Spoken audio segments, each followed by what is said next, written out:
Come on, Annie. Let's go to the movies.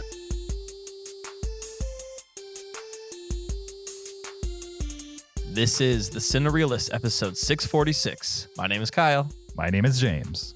And my name is Zach. And we're here to talk movies, movie lists, and movie obsession for the next hour or so. This is also our second week of going live on YouTube, correct? Yes, you are correct. Nice. Ah. Welcome to the podcast. Hello, YouTube. Hello. Thank you for joining us. So great to be here. Absolutely. Did you guys hear that Alain Delon passed away? The French actor. I don't know who that is. The samurai. Oh, okay. I hadn't heard. Okay. Yeah, so he passed away. Did you hear what his dying wish was? No. Okay. So he had a beloved dog. Uh-huh. He had a beloved dog, and his dying wish was that if he was to pass away before the dog was to pass away, that the dog would be euthanized and buried with him.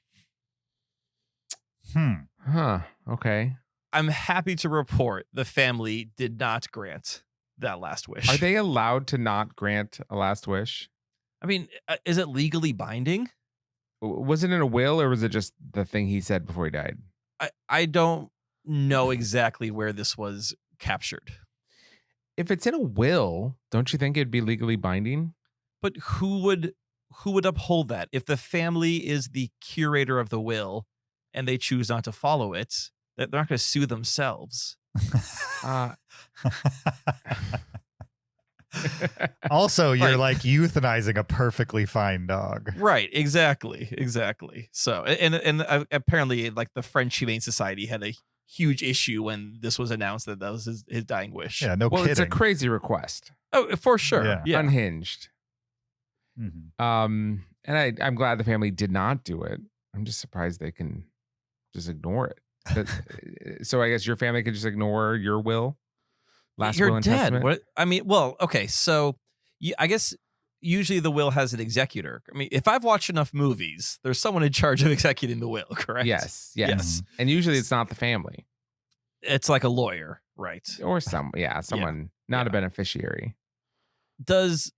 I guess my question is then, if the family disagrees on that will, well, here's the thing. It's one thing if, like, the family disagrees and there's fighting. I'm like, no, I want that money. But if everyone agrees we're not going to do that, I think it's probably okay. Yeah, I guess. I don't know, right. Zach. I guess, well, you probably won't die first. So, James, put something in your will that we're not going to follow. And then let's see what happens. Okay. And then we'll report back to everyone, like a Patreon or something. God, I enough. sincerely hope that you didn't just jinx James right now into dying very soon. Well, Zach, you started it all.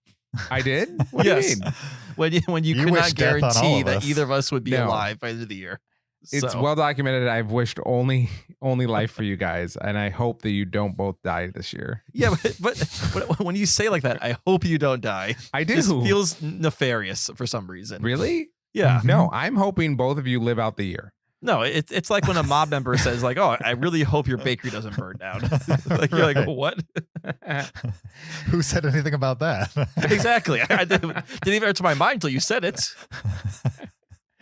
Well, It's like if you get on an airplane and the Mhm. captain comes on, say, "This is your captain speaking. We'll get there in 3 hours. Should be a smooth flight. I hope the wings don't catch on fire." Everyone's like, "What? Was that a concern of yours?" well, I would prefer that to a pilot that does hope that the wings go on fire. Yeah, but why? Why do they have to say in the first place? Can this be an unspoken thing? I gotcha. Well, I just think, I care about you guys and I don't want to leave anything unspoken in case the worst happens. And you were to die, I don't want to leave anything unspoken. You always start so positive and then it ends on a cliff. Why? I'm Like, why can't you just say, "You guys are great, and I want you to know that," and then leave it right there? You don't have to mention cherish every day that I have with you left. Like, or, you, you're right. or you could say, "I want you to live long and healthy lives." Instead, you're like, "I just want you to live through the end of the year." I would love that. You would love that. Like, Yes. like it's not an option. No, that would be fantastic. Like, you got 3 to 6 months. I would love if you lasted longer than that. Yeah. Well, I guess so. James, if I do pass away, I want Zach euthanized and buried with me. Okay. Okay. That I can do for you. All right. Thank you. If you want me to kill your dog, not going to do it. I don't have a dog anymore, so that What? problem has been solved. What happened? He euthanized it. No, I did not Buried it. euthanize it. We rehomed it to Oh, a okay. better home. Actually, it went back to its original foster family. It's in living on a Texas. farm now. No, it's back in Texas with its original foster family, Okay. and it's very happy. It is a living Oh creature. man, can't even remember that. She is very happy. So Are we going to go for another dog, or are we dogless for a while now? I don't really want to talk about this on the podcast. I'm right just now. curious.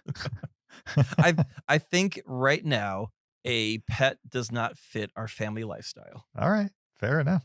I was just curious if we were going to take another swing or not, or what That was like going an on. official statement. I know, right? I've been asked to read this. Let's No, see the Notes app screenshot. Yeah, dear Cinereelist listeners. Last week I was on the podcast. I talked about dogs. Sure. Yeah. No, I love dogs. I've had dogs in the past. I'm just digging a hole now. This dog in this situation was not working for the family. It's So, fine. I'm pro rehoming dogs if you think it would be a better situation for the dog. I am 100% pro Oh yeah, that. I think for everyone. yes. 100%. Yep. For sure. Especially with like households with kids and stuff like that. I'm Yep. 100% pro that. So as long as people are responsible with the rehoming, which it sounds like you were, it's all good. Oh yeah, no, it was a very good process. Nice. All right. With that, what are we doing here today? Last 10 top 10. Yeah. Yeah. This is an old school Cinereelist format that we go back to often, that we invented, and other people, other podcasts on the internet that to this day continue to copy us on, with permission, I should say. As far Can as we know. copyright it? I don't think so. It feels Okay. generic enough that you couldn't copyright it. Oh, you could definitely copyright it. Really? For sure. You It's could like got copyright a the whole format? name and everything. You could definitely copyright the name. I'm not sure you could copyright the format. We'd have to copyright 2 names though. Right. That's the beauty of it. Cover all the bases. Yep. Yes. So we're going to do that this week. Before we jump into that, we need to remind you, if you're not watching live, we need to remind you there's a video version of this podcast on YouTube. Go check it out there. You could also support us on Patreon, patreon.com/Cinereelists. Supporting the podcast gets you special benefits, including special after show episodes where we continue the discussion after the podcast. Sometimes it's about the show we just recorded. Sometimes it's about a completely separate topic that has nothing to do with anything at all, pretty much.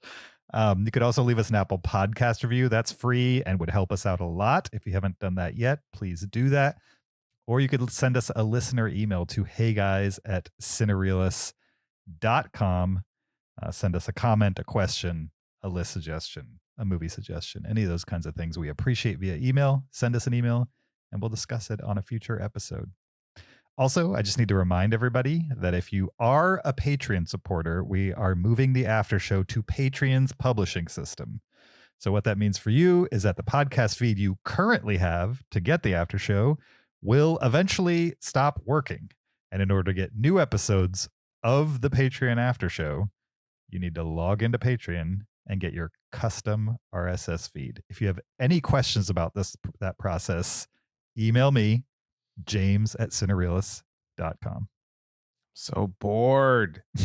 Bored. All right, Zach, we'll make you not bored anymore. And I really think we should take a listener call in on questions on this process.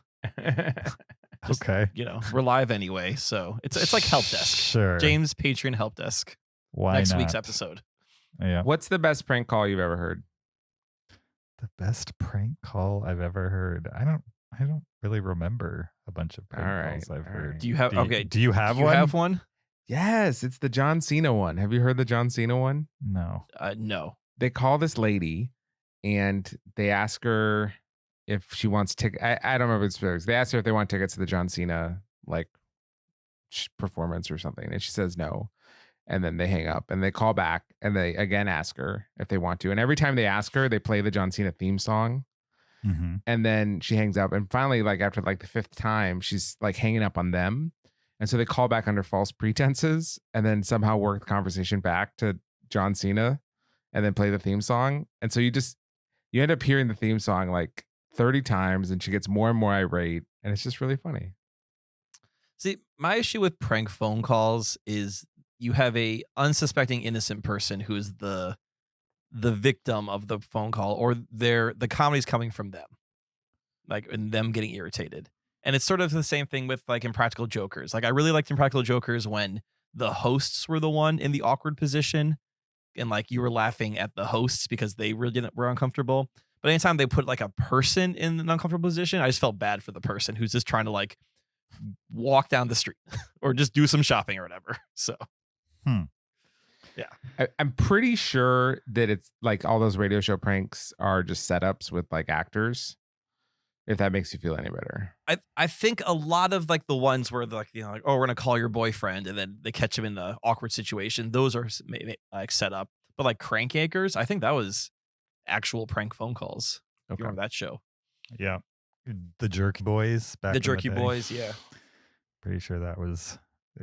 The Jerky Boys at one point were so big they made a movie. Isn't that crazy? Do you guys I've never heard of these. You guys people. remember the Jerky Boys movie? I don't remember the Jerky Boys movie, but I remember the Jerky Boys. The Jerky Boys were like prank phone callers that literally made CDs that charted. So silly. In the 90s. They were so popular, their CDs charted. That's crazy. But yeah. All right. Let's get into our subject for this week. It's our top 10, last 10. Top 10, top 10, and top 10, last 10, and last 10, and last 10, last 10, and top 10, top 10, and top 10, and top 10, and last 10, last 10, and last 10, and last 10, and top 10. Zach, why don't you describe to listeners, new listeners, what exactly is a top 10, last 10? You know, a lot of movie podcasts have top 10 lists, you know, top 10 Westerns would be a good example. Mm-hmm. We do something called the last 10 top 10, where we take the last 10 movies that we've seen and rank them against each other. So the only connective tissue is chronology of when we watch them, which personally I think is great because it makes for very eclectic lists. Yeah. Mm-hmm. And so each of us have our own personal last 10 movies that we've seen ranked 10-1 on how much we liked them. Nice. Let's rank some movies. Who's going to go first? Could not have said it better myself. Why don't I go first? Go for it. My number 10, and again, this is the least favorite out of the last 10 movies I saw, not including rewatches, is a movie in theaters now. It's a 2024 movie titled Trap. This is M. Night Shyamalan's latest movie starring Josh Hartnett and Haley Mills and Allison Pill and a bunch of other people. And I didn't hate this movie. I give it a 3 on Letterboxd, which is slightly above average, which is kind of seems like the recent sweet spot for M. Night movies. Like, they're not necessarily bad movies. They're competent movies, but they're also, there's not much special about them or super memorable about them. Knock at the Cabin had a little more going for it for sure than Trap did, but in Trap, you've got this father and daughter who are going to a concert of a kind of Taylor Swift type pop star. And they're having a father-daughter night. And when they first enter the stadium, the father notices that there's sure do seem to be like a lot of police around for like a concert for teenage girls type of thing. And so he's trying to figure out why there's like 4 police officers at every doorway. And at some point in the movie, you start to question why he cares that much, right? Because he's supposed to be there with his daughter, like, you know, having a nice father-daughter night out. and yet he's very preoccupied with what's going on. And just know it's a Shyamalan movie. I don't need to spoil like the different directions or twists and turns, most of which are very telegraphed that the film presents to you. Just know that there's like this kind of odd level of, I don't know, made for streaming feeling to it with the quality and just kind of the sameness of every shot and the way the plot plays out like yeah, like something you'd totally expect to go direct to streaming, and yet here it is released in major movie theaters, which is where I saw it, and it was a good time at the movies, completely inoffensive, but also not very memorable. My number 10, Trap. I'm so done with M. Night Shyamalan. His movies have not interested me in a long, long time. I don't blame you. Have you seen Old, Knock at the Cabin, or Trap? No. So you haven't even watched him in a long time. Right, because they just do not interest me at all. Interesting. Have you seen The Visit? No. Have you seen any movies since he quote unquote made a comeback? No. Okay. The last movie I didn't see was Lady in the Water, Fish in the Water. Oh, wow. Lady in the Water. Lady in the, yeah. So after, you haven't seen anything after The Village? He hasn't put out anything that remotely sounds interesting to me. There was some elevator movie. I think I watched that. Devil? That he produced or something. Yeah. Devil? Yeah. The best thing about Devil is it's like 70 minutes long with credits. Yes. Yes. It's so short. It's practically a short film. Yeah. I'm still interested in Night Shyamalan. Mm-hmm. Just because I kind of like that he's giving us a movie a year, and they're all B-grade movies. Mm-hmm. And like so far, what I've seen, some have been really fun, and others have been really bad. But I feel like okay, he's give me one a year, and it could go either way. But so far, they've been going both ways for me. Like I liked Knock at the Cabin probably more than it was just you and me, James, who talked about it. Yeah. So I liked that a fair amount last year. The year before, Old, I thought was pretty bad. So, you know, if you go by the pattern, Trap will probably be bad, but I'm probably going to watch Trap. And I look forward to whatever comes out next year from him, to be completely honest. Great. Well, right. my number 10. Yes. Would you like to go, 10? Zach? No. Okay, great. My number 10 is a movie I took my son to. It is the 4th movie in a series. And I'm kind of done with them. And this is Despicable Me 4. Oh, yeah. And there's a plot to this movie, but it's really not worth setting up because it's this Despicable Me. These movies at this point are just like things happening. So there's a paper thin plot where the Gru and the family have to go on the run from a bad guy. And then it's just sort of like scenes checking with every family member. Like, what's Gru up to? What's the wife up to? What are the kids up to? The minions are barely in the movie, so they keep cutting back to like minion headquarters, and they're given their own like F plot. And this movie just feels like just lazy. And like we don't have an idea for a story, so we're just gonna throw out a bunch of colorful minions and things on the screen for the kids to enjoy. And you know, it's barely making 90 minutes. Sell a bunch of tickets, and then move on to the next, whatever the next thing is. I like the Despicable Me series for the most part. I've seen all of them. I've seen like Minions, Rise of Gru. I think all of them has something interesting going on, even if they're okay at best. But this one, it just felt just so lazy and by the numbers and stale is the best way to put it. I was bored throughout this movie.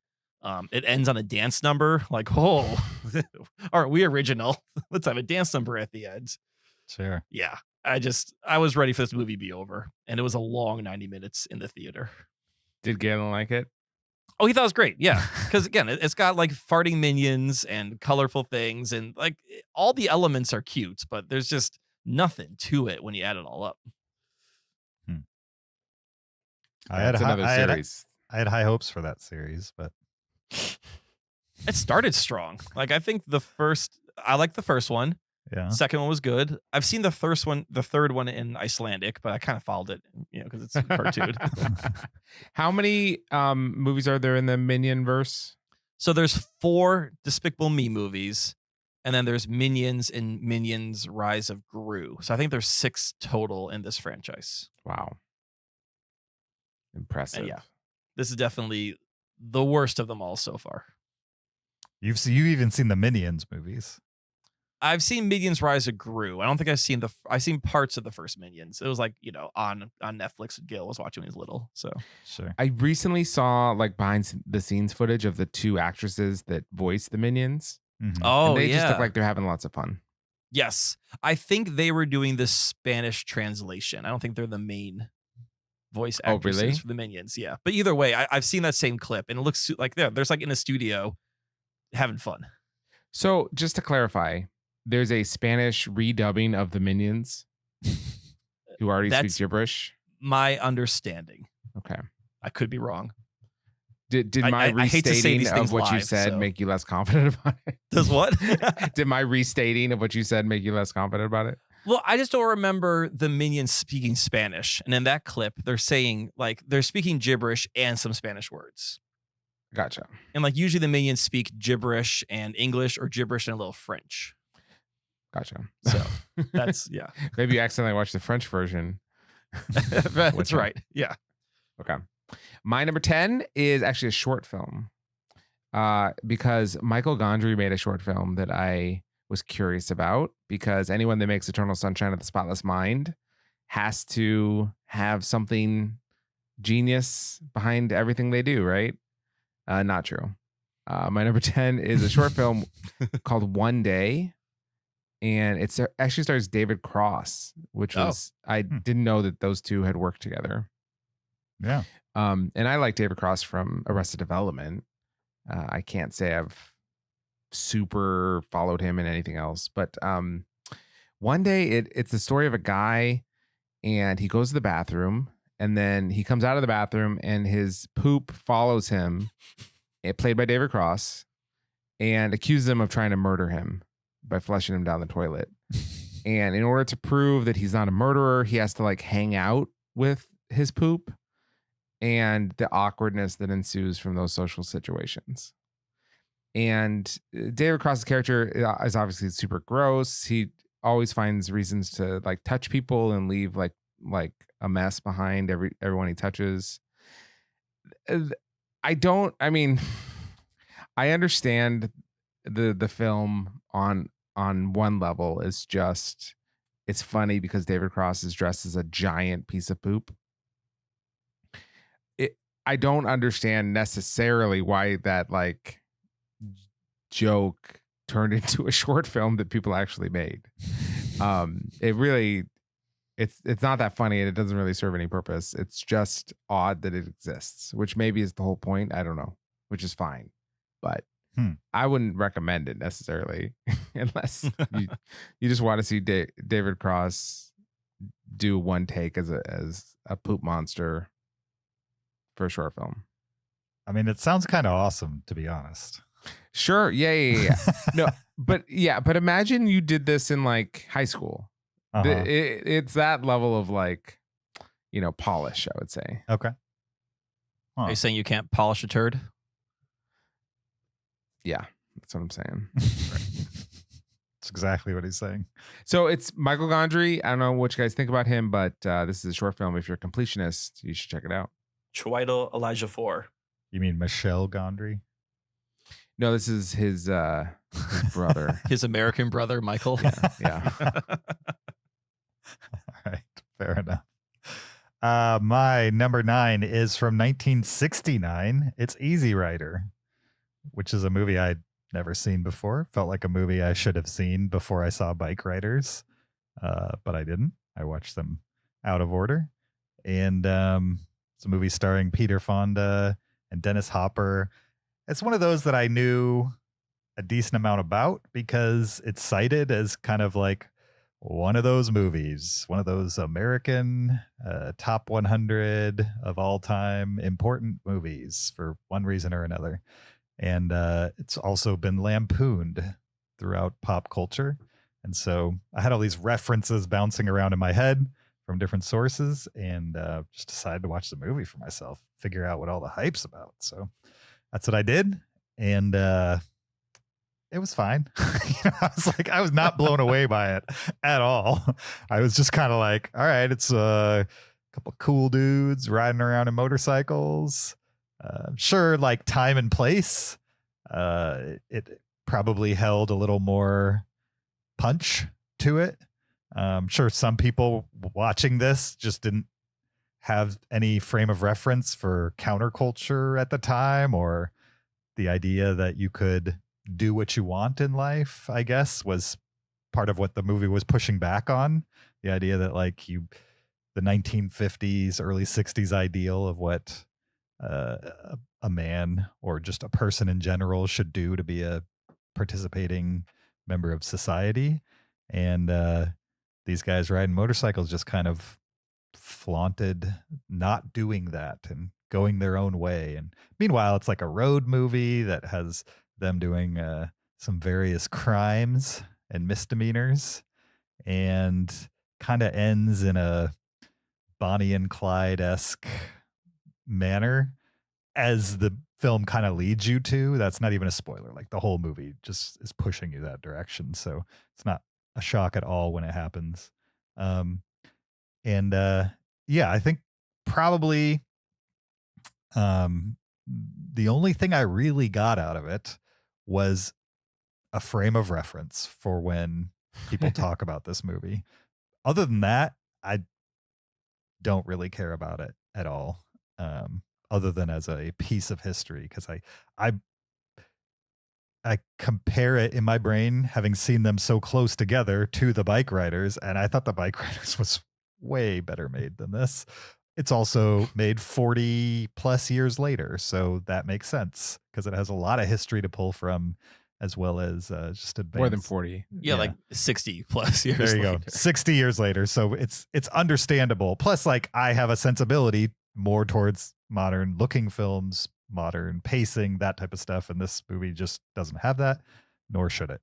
And so I understand a little better as to why people point to this as a piece of important American filmmaking. That being said, I don't care to put it on my top 500 list or even my top 600 list because I was a little bored by it. Easy Rider, my number 9. I mean, it's an early independent style film before that was even a word that people are throwing around. Yeah. Yeah. Compared to all the studio stuff that was coming right before it, it pretty much ushered in the new Hollywood. Yeah.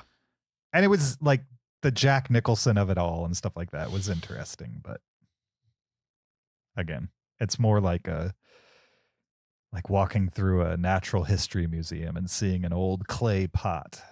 And you're like, that's cool. And then you walk away. You don't really think about it again. You know what I mean? Because it's an old clay pot. Kyle?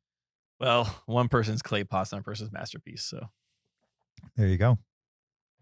Well, I would say my number 9 probably has as much cultural influence as James's number 9. And this is 2017's Diary of a Wimpy Kid, The Long Haul. This is the 4th movie in the Diary of a Wimpy Kid movie saga. Mm-hmm. My son loves Diary of a Wimpy Kid. We own almost all of the books. The ones we don't own, he constantly checks out from the library. He gets the books on tape. There's one, his favorite one, I can't remember what it's called. His goal is to read it 16 times, and he's read it 5 times through already. So it's such a random goal. 16. Yeah, I don't know why he chose 16, but he's already read it through 5 times. So yeah. So I've seen all these movies, and now I've finally seen the 4th one. And this one is a controversial movie because if you look on Letterboxd, this has a 1.4 rating. Wow. And the Letterboxd community is not known to review bomb things. We can say that's pretty fair, right? Like they're pretty fair in how they give not out as the much star as ratings. IMDb. Right. But this one is totally review bombed. And it's not because, in my opinion, that it's a bad movie, because it's fine. Like the Diary of a Wimpy Kid books are very episodic because it's kind of like Greg chronicling what happens. This one's about a road trip. And I always thought that these movies translated well from page to screen. because they kind of take the episodes and sort of build, okay, what's like a story around this. So I've always been impressed with like how these movies have become books to screen. For this movie, they recast the entire cast. The first 3 movies has like the same cast. Steve Zahn plays the dad. They had like the brother. Everyone played the same thing. But obviously kids age out. So when they made the 4th one, they recasted the entire thing. And I think people hate the recasting who watched the first 3. And that's why this movie has been review bombed. Not because it's a bad movie, because it's like hashtag not my Roderick. You know, new kids are playing the roles. What I do say is they did do an upgrade, because in this case, the mom is played by Alicia Silverstone. And I did really enjoy seeing her in a movie. I've not seen her in a movie since, like, I don't know, Batman and Robin or something like that. And it was fun to see her back on the screen, and, you know, even playing the mom, still cute. Still got that little smile going on. Yeah. So worth it for that. Tom Everett Scott was playing the dad. I was like, okay, now like my 90s heroes are now in there playing the parents phase of their careers. Sure. Nice. Yeah. Absolutely. Nice. I do remember Alicia Silverstone was a big hero of yours. Oh, yeah. Yeah, real big hero. My number 9 is Lady and the Tramp 2: Scamp's Adventure. Which I don't know if you guys have caught this one yet. No. But this is the sequel to Lady and the Tramp. I watched it with my kids, and they've actually now seen it twice. I'm waiting for really the like hype this to one. die down. Yeah, no, I get it. In this movie, Scamp, who's the son of Lady and the Tramp, he's tired of living under his parents' rules, and so he runs away from home and joins the Junkyard Dogs. And he meets a stray named Angel, and decides being with the Junkyard Dogs is not as great as being at home with his loving parents. And so him and Angel go back to his parents. And it is a straight to video Disney cartoon sequel. And it kind of feels like that a little bit. I mean, it's got some songs that are fun, and, you know, my kids love it. So it checks the box 100%. But yeah, it's fine. It's my number 9. What year did this come out? Great year. Gotta be the 90s. I'll tell you in a second. It came out in 2001. Oh. Okay, so like 50 years after the first movie came out. Yeah. Pre 9/11 or post 9/11? No one's ever tried to connect them before. Right. But I will see. I'm making a documentary, so this is important. February. This is pre 9/11. Okay. Okay. Yeah. So a simpler time. Yeah. Yeah. Lady and the Tramp 3 is a very different movie. Because it's Right, because post 9/11. It takes place in post 9/11. Yeah. There's the famous scene the where hunt for Osama. Right. Is the tagline. Yeah. Fun fact: Lady and the Tramp 3, directed by Spike Lee. Okay. Good watch that. Yep. Has any I guess they have. I was like, has any really big name directors done a cartoon? Spielberg has Rin Tin Tin. He did Tintin with Yeah. Tintin. Brad Bird. is a He Pixar started guy. in animation though. He's talking about like a Yeah. I see him as like an animation guy. like a live action guy who goes to animation. I mean, Richard Linklater does Rotoscope, which is an animation style. No, but he films it and then he just animates it.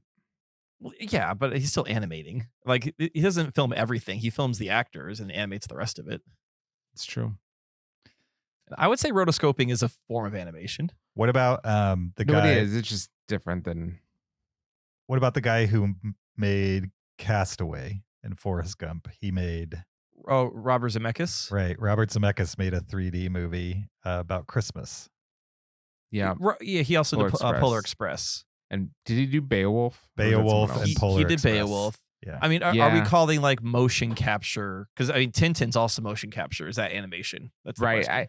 I guess I'm asking more non-mocap. You know, someone who like they don't have actors, right? They now only have voice actors. I mean, John that's a- Favreau made an animated movie that he tried to pass as live action. What does that they're- mean? Lion King. There's no Lion actors King. in Lion King. Yeah, that's a remake. Oh, remakes don't count as movies? Well, they're just not making as many decisions. That's true. Oh, so you're calling Lion King 2019 lazy? No. I'm just saying it makes less decisions than the original. Okay, because they're made for you already. Right. Yeah, because All the music's already written. Yeah, all the shots have already been blocked out. Heck, I could direct a remake. Hey, you see that movie? Do it again, but make it look realistic. And Send me the money. make Thank it you. less charming. While you're at Exactly. it. My kids did recently just watch Lion King for the first time. The first original one. What do they think? Yeah. or the remake? The original. Okay. They liked it a lot. I'm hoping that the first experience of Lion King they had was the short you made for our Taskmaster Cinereelists a couple years ago. I need to show that to them. Okay. They'll like it. My kids are at the age now where I need to start making like short films with them. Oh, absolutely. Yeah, for sure.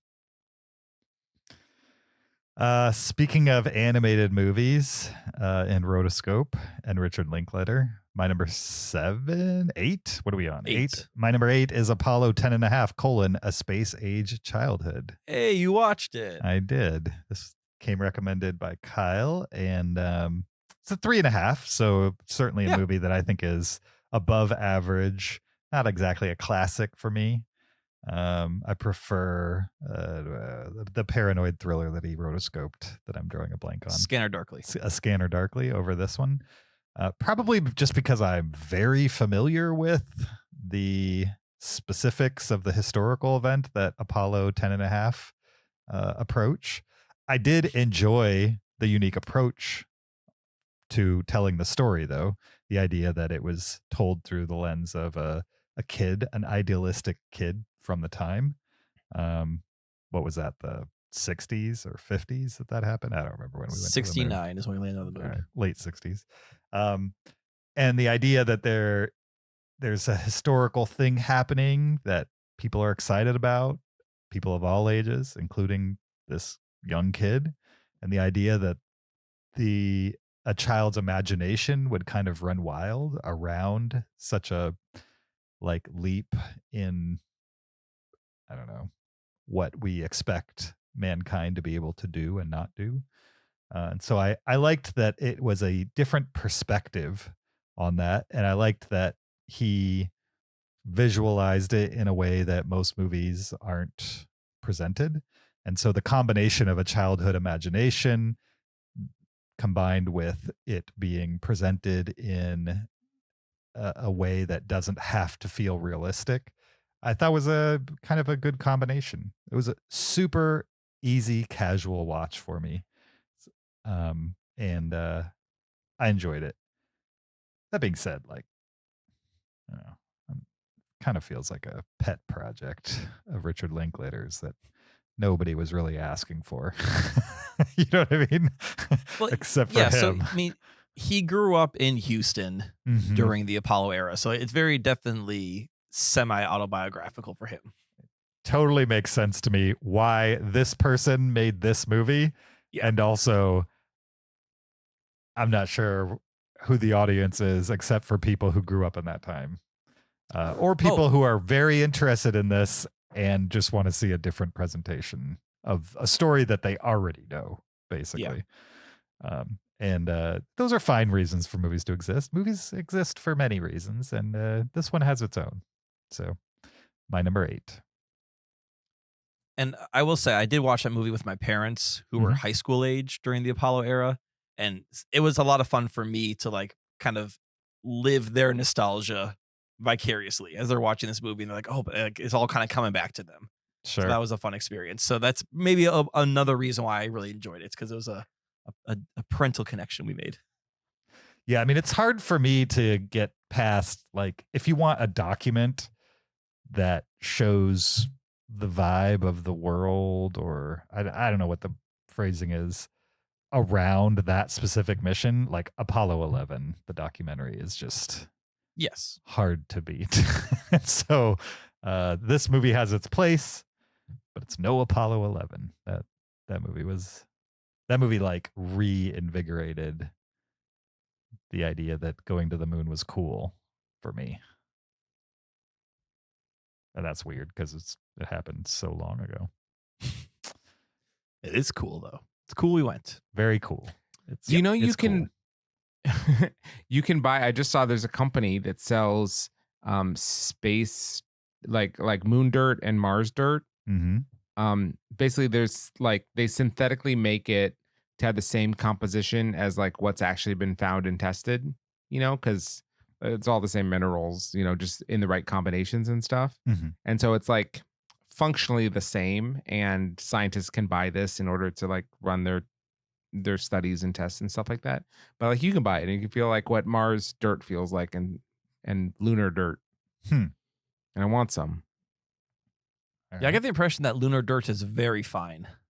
Yeah, it looks very like talcum powder. Exactly. Yeah. Yeah. That'd be cool. Like it'd be cool to have actual Martian dirt, but that'd be very expensive. So I'll take the synthetic stuff. Yeah. Next best thing. All right. My number 8 is also the next best movie in a franchise, because this is the 5th movie in a franchise. This is Godzilla X Kong: The New Empire. And I don't know if the X is supposed to be like versus or if they're multiplying. I'm not sure why it's Godzilla X Kong, but that's the just last title of movie was Verse. was versus Kong, right? So this is, and it ends in a draw, and they're friends, I would say they're frenemies in this movie, right? But I don't think Right. they wanted to say versus because they're not really enemies in this movie. They kind of are. And they kind of are, and also aren't. Well, I'll say at the beginning of this movie, right? So this is the sequel to Godzilla versus Kong. This is the 5th movie in the new Godzilla Kong American franchise. Mm-hmm. Yeah, and this movie starts off with Godzilla now lives on Earth, like above, like on our plane, and he's like just randomly fighting kaiju that come through random portals, which is kind of odd. At the same time, King Kong is living down in is it the hidden Earth or the whatever, like the Earth is that's within our core where he comes from. He's living down there. They're kind of living their separate lives, and the humans are trying to keep them separate because they know once those two get together, they're just gonna brawl. And eventually, King Kong discovers that there's a new threat in the hidden Earth that's gonna come. Threats in actual Earth. Mm-hmm. So he comes to the surface to convince Godzilla they need to team up and defend the Earth from this new threat that's coming. Yeah. It's a lot. What this movie does well is actual monsters fighting, because that's the reason you want to watch a Godzilla Kong movie. Like, you don't care about the humans. There's humans in this. Like Dan Stevens is in it as like a kaiju dentist is the best way to describe it. I didn't even know that was a role. Rebecca Hall is back, and I just feel bad for her, like being in these movies, but I guess she makes a ton of money. She's got a whole story with like an adopted daughter from the hidden Earth who no one cares about. But what I do want to see are giant monsters fighting each other. And this movie does it pretty well. It's directed by Adam Wingard, who I've only seen one movie of his. That's The Guest, which I did like. And I credit this movie because the majority of the CGI fights happen during the day in bright daylight, and they're colorful and you can see what's happening. And so many like CG movies try and cheat by having things happen at night or happen like in a dark cave because you can kind of fudge it a little bit. And I give this movie credit for being like, we're going to show you everything that's happening, and we're going to do it in bright daylight, or we're going to do it like in the hidden Earth between the two gravity wells where they're switching. And it was actually kind of interesting to see these fights. The rest of the movie, not interesting whatsoever, but the actual monster fights I liked. I like this movie better than Godzilla versus Kong, because that movie was just like a bunch of fights at night in the dark, right? In the rain. Yeah. They give, like, King Kong makes a new weapon because they got to sell toys. Godzilla has a new power because they have to sell a new Godzilla with purple deck. It's all very franchisey, but it's super fun. And my son really wants a King Kong with the special power glove now. So his birthday's coming up. Anyone's interested in getting him that? Go ahead. Okay. Thank you. Yeah. Nice. So yeah, my number 8, Godzilla X Kong. It's basically a cartoon. Oh, it's basically a cartoon with occasional humans. It's like 97% CGI, I would say. Yeah. That movie. And the CGI is fun. But not realistic at all.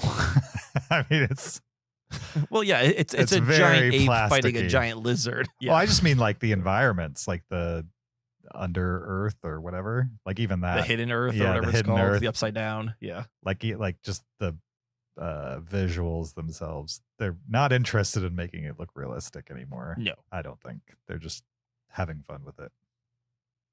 For better or for worse. I'll Zach? say this one's for better. Nice. Okay, my number 8 is a 2024 movie called The Disruptors. And this is a comedy written and directed by Adam Frucci. And I saw it because there's a game show that I like watching called Game Changer. It only appears on Dropout, dropout.tv. But it's just a really funny game show where the rules are constantly changing. Like you start playing, but you don't know what gets you a point. Like you don't know what the game is. You just have to like figure that out as you play. And it's a really funny show. And one of the people from that show that's like a guest frequently is Grant O'Brien. And so he was in this movie as like the lead. And so I was like, I'll check it out. And it's only like 86 minutes long. And it was good. It wasn't anything better than that, I would say. But it was a good watch. It's basically he plays a character that's kind of always looking for a way to scam people. And finally he figures out if he could convince like a rich billionaire to invest in a fake company, he could just run away with that money. So he kind of invents a buzzwordy kind of AI technology company and tries to get like a Jeff Bezos type person to invest in him. And Mark Evan Jackson's in it. If you know him at all, I think he's really funny. He plays the billionaire. And the movie was fine. It was like a small little comedy with a really small budget, and I enjoyed it. It was a good watch. So if you're interested in any of those people or just seeing like a little smaller comedy, small budget comedy, it was fine. I liked it. What's it called? The Disruptors. Okay. There's a documentary of the same name, so you have to know it's The Disruptors 2024. Is the documentary like about Silicon Valley CEOs or something? It is not. That's what it sounds like. Just by It's the title. about ADHD. Okay. That feels like it could fit that title as well. Yeah, exactly. I can see it. The documentary looks good too. So My number 7 is A Quiet Place: Day One.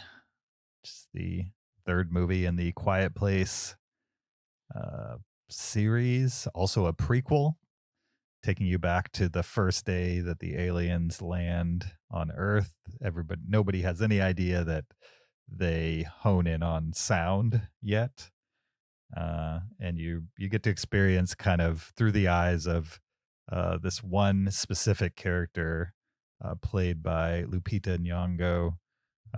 She's taking a field trip from her mental health clinic where she's a patient to Manhattan to go see a puppet show. And while she's at the puppet show, the aliens start attacking, and she and the people that she went on the field trip with need to figure out how to survive, basically.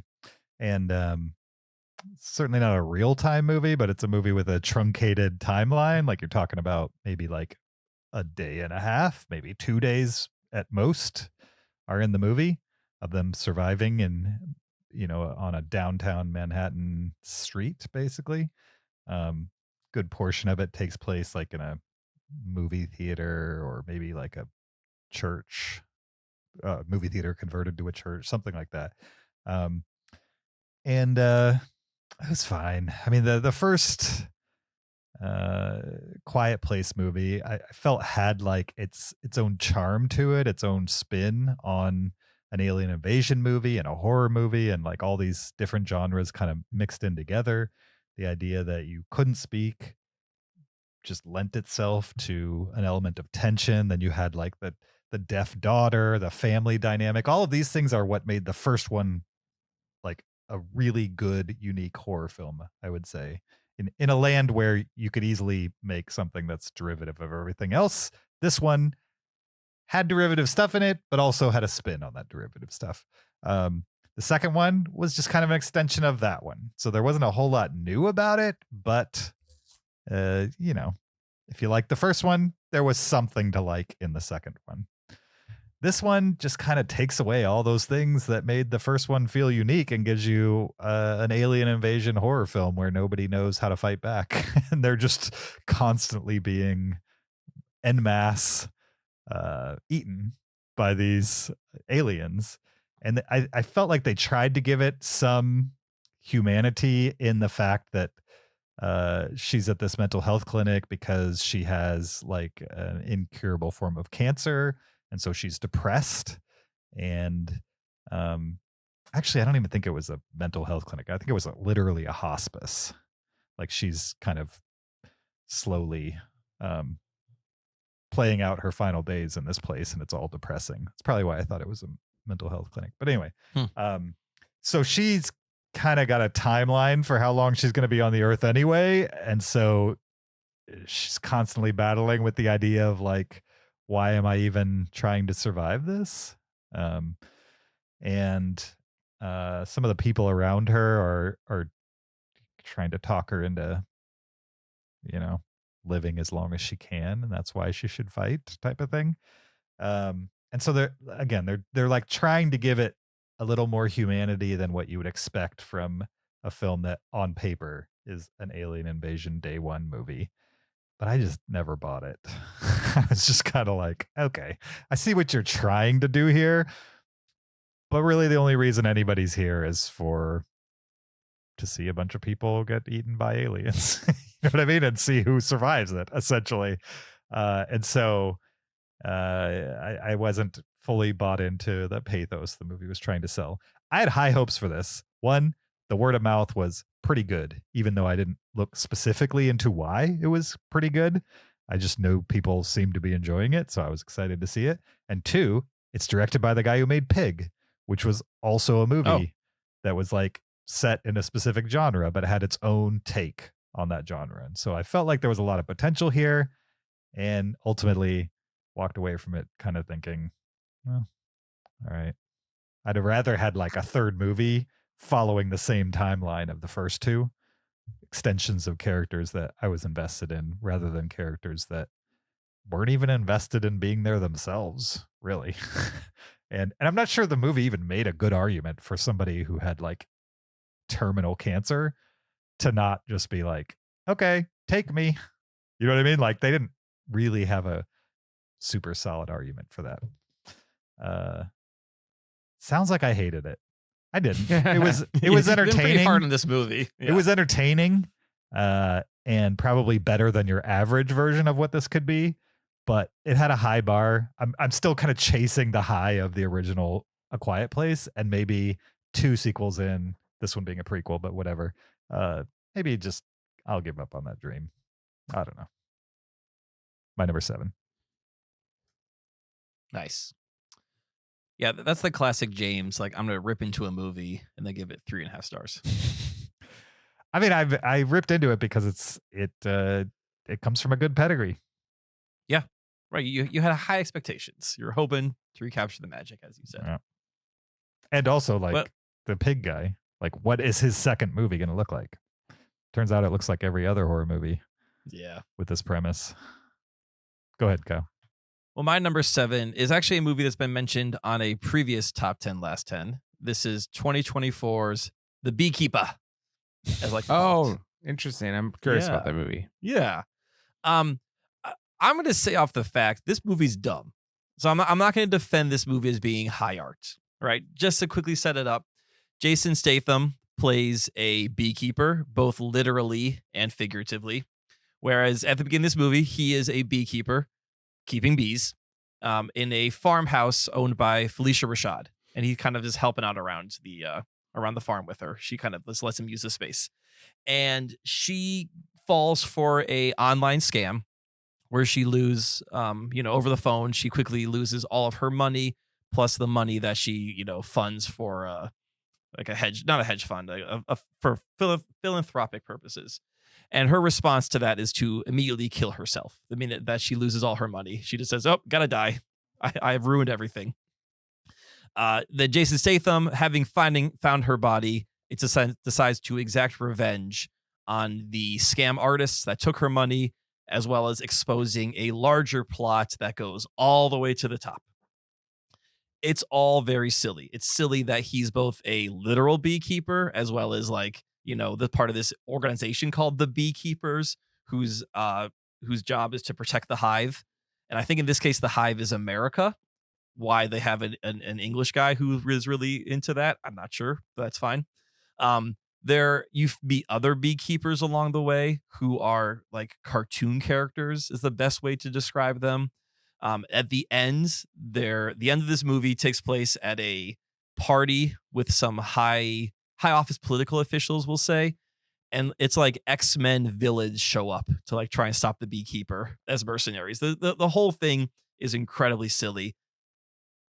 But Jason Statham, if he's not committed to the bit, I don't know what else he's doing, because he is into this movie. Like, he's doing the fights, he's fighting these X-Men, wannabe figures. Jeremy Irons is in there as like a fixer, and you're just wondering, like, did he need a boat or something like that? Like, what's Jeremy Irons doing in this movie?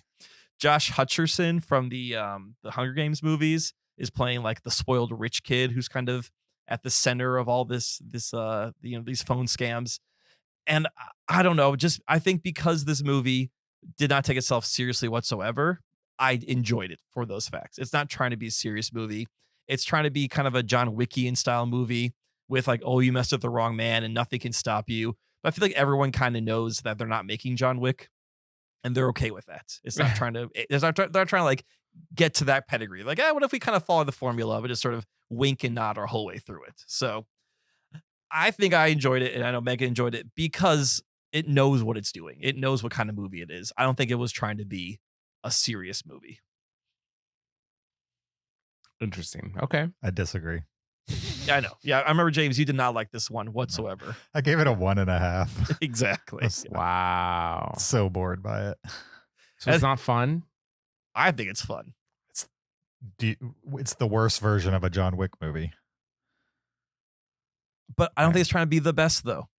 And I think that's okay. Right, which makes it the worst. So if the idea of watching a worse movie than the worst of the John Wick movies sounds fun, then Kyle, can you settle this? Yeah. Is there do they light honey on fire and say it's flammable? Oh, no, they do not. They don't? No, they don't. Yeah. Okay. I remember that being in the trailer. Right. Yeah. Yeah. There's Felicia Rashad's daughter is also like an FBI agent, coincidentally. And they're like chasing down the beekeeper the whole way through. I say beekeeper because no one actually pronounces the R, because the only people who say it are either Jason Statham, who's got the Cockney accent, Jeremy Irons, who's British, or like this X-Men villain who's Scottish at the very end. So like no one's actually saying beekeeper. It's all beekeeper throughout the whole entire movie. Nice. That's good to know. Yeah. All right. My number 7 is from 2013. It is called Connection. And it stars Jude Law. And it's Jude Law is in an airport, and a guy from Belarus who doesn't speak English needs help getting his connection flight. But Jude Law thinks that he is trying to get out of the airport into London. And so he leads them the wrong way, and they can't communicate at all because they don't speak each other's language. So there's absolutely no communication between the two of them. But then he realizes the problem that he's like made him miss his flight and that kind of thing. And then they both so Jude Law plays himself in this. And he's constantly being harassed by fans. Like, they're not giving him any like personal space or whatever. Anyways, they both realize that both of them have like a similar issue. the guy from Belarus, his problem is he's like fleeing. He's a political asylum kind of guy. Anyways, the interesting thing that this movie does is it starts with them plot wise having no way to communicate with each other, no connection essentially.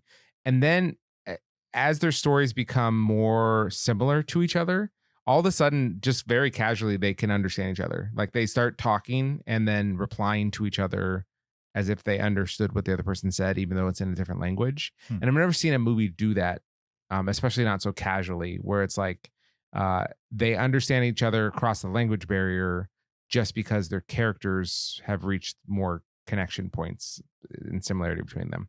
Anyways, I liked it a lot. It's based on a true story, actually, about a theater group in Belarus who had to flee the country because of political instability, and Jude Law, among other people, helped them to do that and get asylum in England. And so then they made this film as like a metaphor for that. And anyways, I liked it a lot. And I feel like Jude Law is a very good actor, and he doesn't get the accolades for that I think he's a great actor.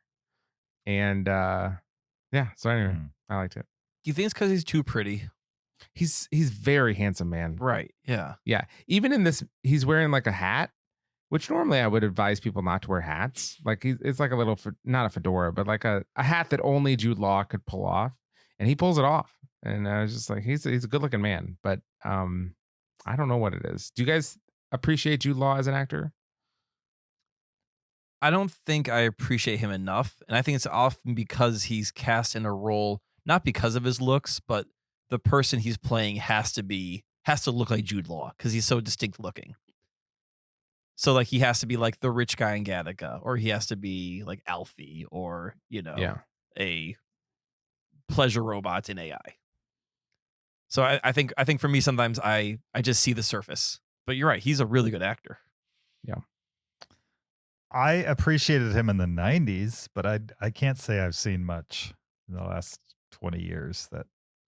Oh, well, he's in Closer, Cold Mountain, Grand Budapest Hotel. Those are early 2000s movies. Grand Budapest is a little more recent. Like what is he in the last 5 years? I guess what I'm saying is the movies that I really appreciate with him in it that I would consider Jude Law movies are 90s movies. Sure. In looking at his filmography, there are certainly movies I like that he was in, but I wouldn't say those I like them because he was in them. Right. If that makes sense. That makes sense at all. But I'm into this connection. I would say put him on your radar. All right. I'll add him to the watch list. Speaking of a movie I added to my watch list, my number 6, The Last Stop in Yuma County, which came recommended to me from Zach, who watched this movie. Did you watch this movie? I did watch this movie. You recommended it to me, but I think at the time you like were being sheepish about whether you had actually watched it. You were just like, I think you'd like it. Like, no. I think I was watching it when I texted you. Oh, okay. I think I was in the middle of it. That's a risky move to recommend a movie in the middle of watching it. Just seems like something you'd like. Sure. Like a number 6. I liked it. I mean, I didn't dislike it, certainly. I mean, it's not a classic or anything like that, but I was very excited to see Jim Cummings in this movie. Just because I can never get enough of Jim Cummings. He was the knife salesman in the movie. Basic premise is you're in the middle of the desert. It's kind of the last gas station before you hit a big stretch of desert. And so you have to get gas here or else you're not going to make it through. And so it's first thing in the morning and all these people are trying to stop at this gas station and they're all out of gas, but the gas truck is expected to show up at some point that morning. So they all hang out at the diner that's at this spot. And everybody who's hanging out at the diner kind of has this weird background, these weird motivations, and stuff happens, I would say, while they're waiting for the gas. And it's a little bit of a pulpy, sweaty mystery, I would say. And I enjoyed that element of it, and I enjoyed where it went. It felt a little formulaic to me at times, and occasionally unnecessarily dark here and there. Like it felt like it was keeping a little bit of like a friendly, playful tone, and then like something really dark will happen, and you're like, whoa, all right, okay, this movie is gonna go there, I guess. Um, and there's like certain people that just don't make the runtime that I was just kind of bummed that they didn't. But Jim Cummings is amazing, I would say. And he's really good in this. He's really good in, you still haven't seen Thunder Road, right, Zach? You got to watch Thunder Road. Is Thunder Road the short film for the 2016 Sundance Grand Prize? Possibly. That sounds about right. It started as a short film and he made it into a movie. That's like, I've seen the short film. I haven't seen the movie. you should watch the movie. Absolutely. Okay. You should watch the movie. They turned that short film into a movie? Is it just one long eulogy? No, but they do remake the short film in the movie. Okay. And having seen both, the movie version is better in my opinion. The movie version of the short. Oh, okay. Yeah. He's great in this. He was great in that. He was great in the beta test, which if Zach, if you end up loving the movie I just mentioned that I'm forgetting, like Thunder Road, you got to see the beta test, because that's like similar vibes, but like a struggling actor in Hollywood.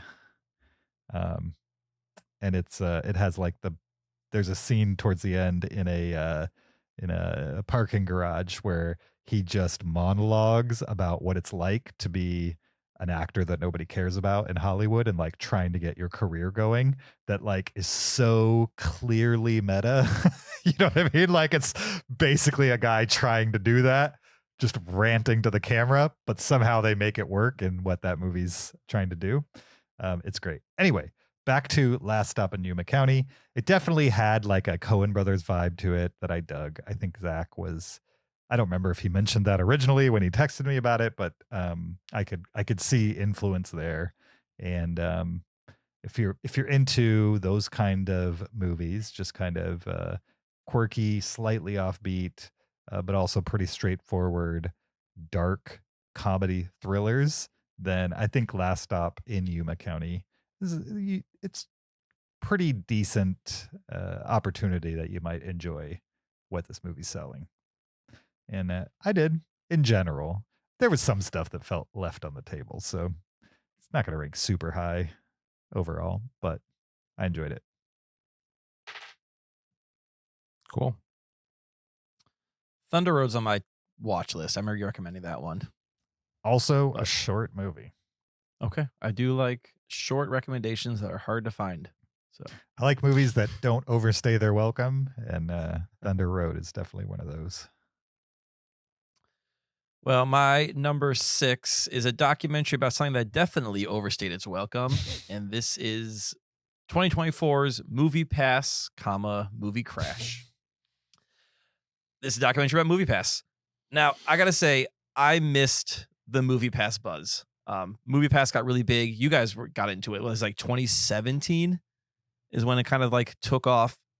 And at that point, I had a young son. I was not going to see movies in the theaters very often. So I missed the fun of the carefree days of Movie Pass. And it was like $10 all you could eat movies.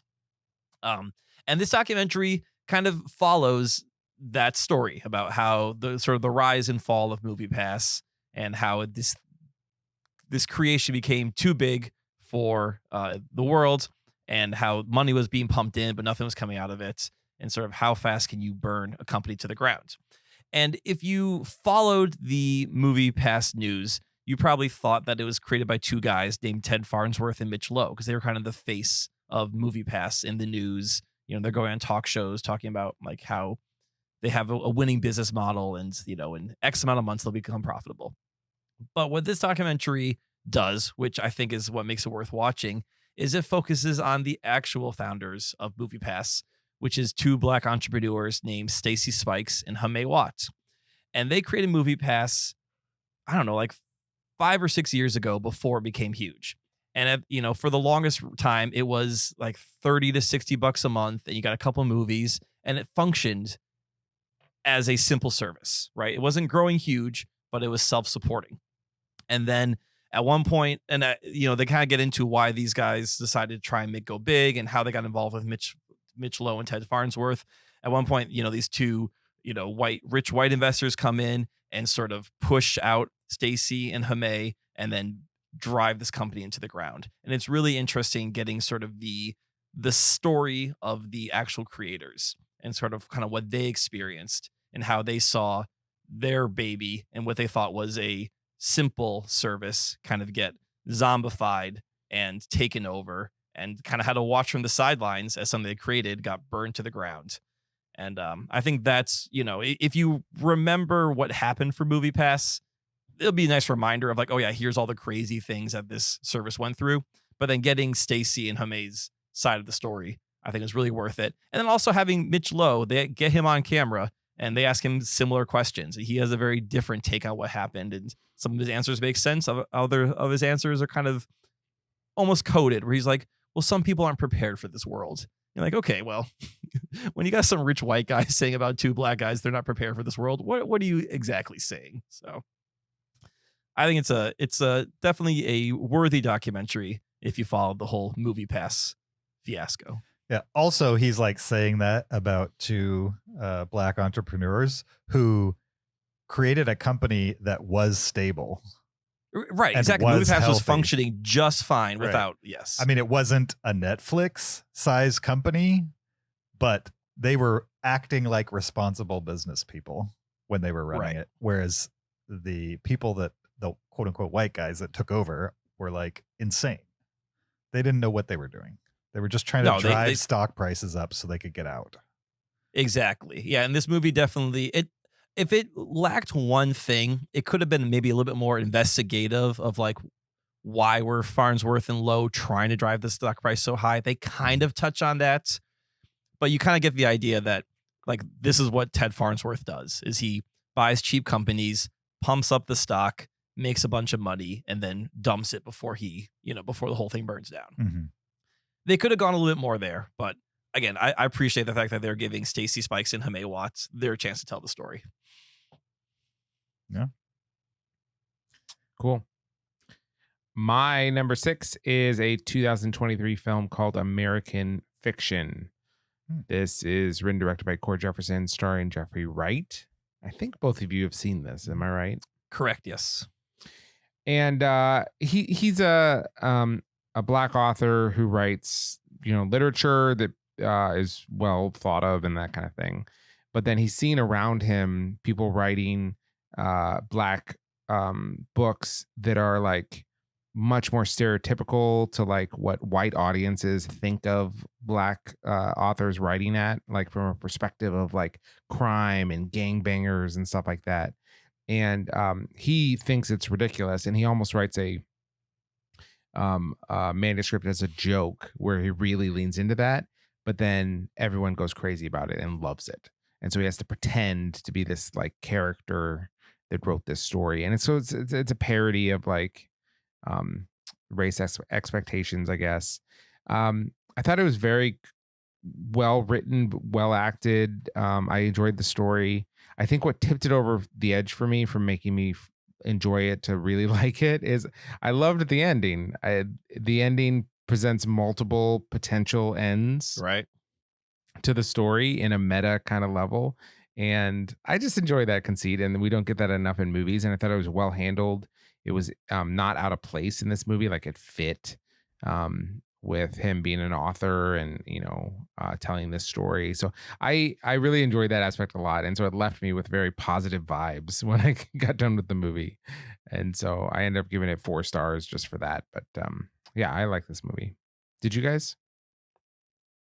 Yeah, I liked it. I liked it for all the same reasons. I also liked that they focus on the Jeffrey Wright's family life.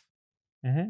So, I mean, I would say most of this movie is about him writing this satire of what white audiences expect from the Black experience.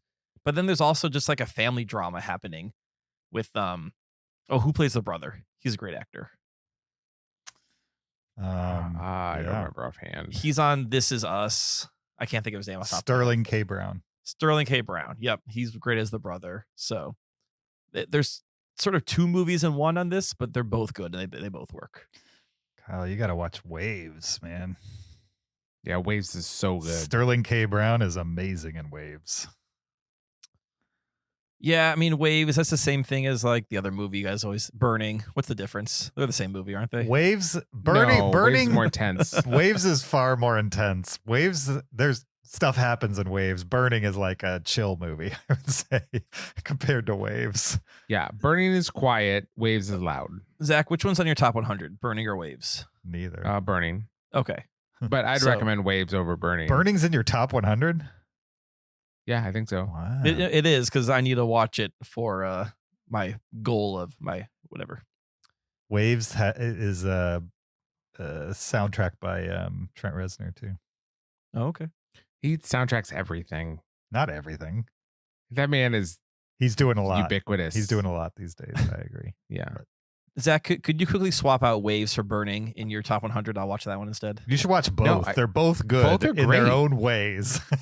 I know, but I've resolved to finish both your top 100s, Zach's again. So I need to watch Burning. You say you need to, yet you haven't, and there's no proof that you will. I need to watch it this year. Well, I'm working on it. There might be some James movies coming up here, Okay. possibly later in my list. Okay. Interesting. Well, that's not exactly working on it, but One of them's not Waves, evidently. So yeah, apparently not. Is that in your top 100? It's not in either of your top Not 100s. in my top 100. So it might be I will not someday, watch though. It's good enough that it could. I'm going to say right now, I will not watch Waves until one of you puts in your top 100.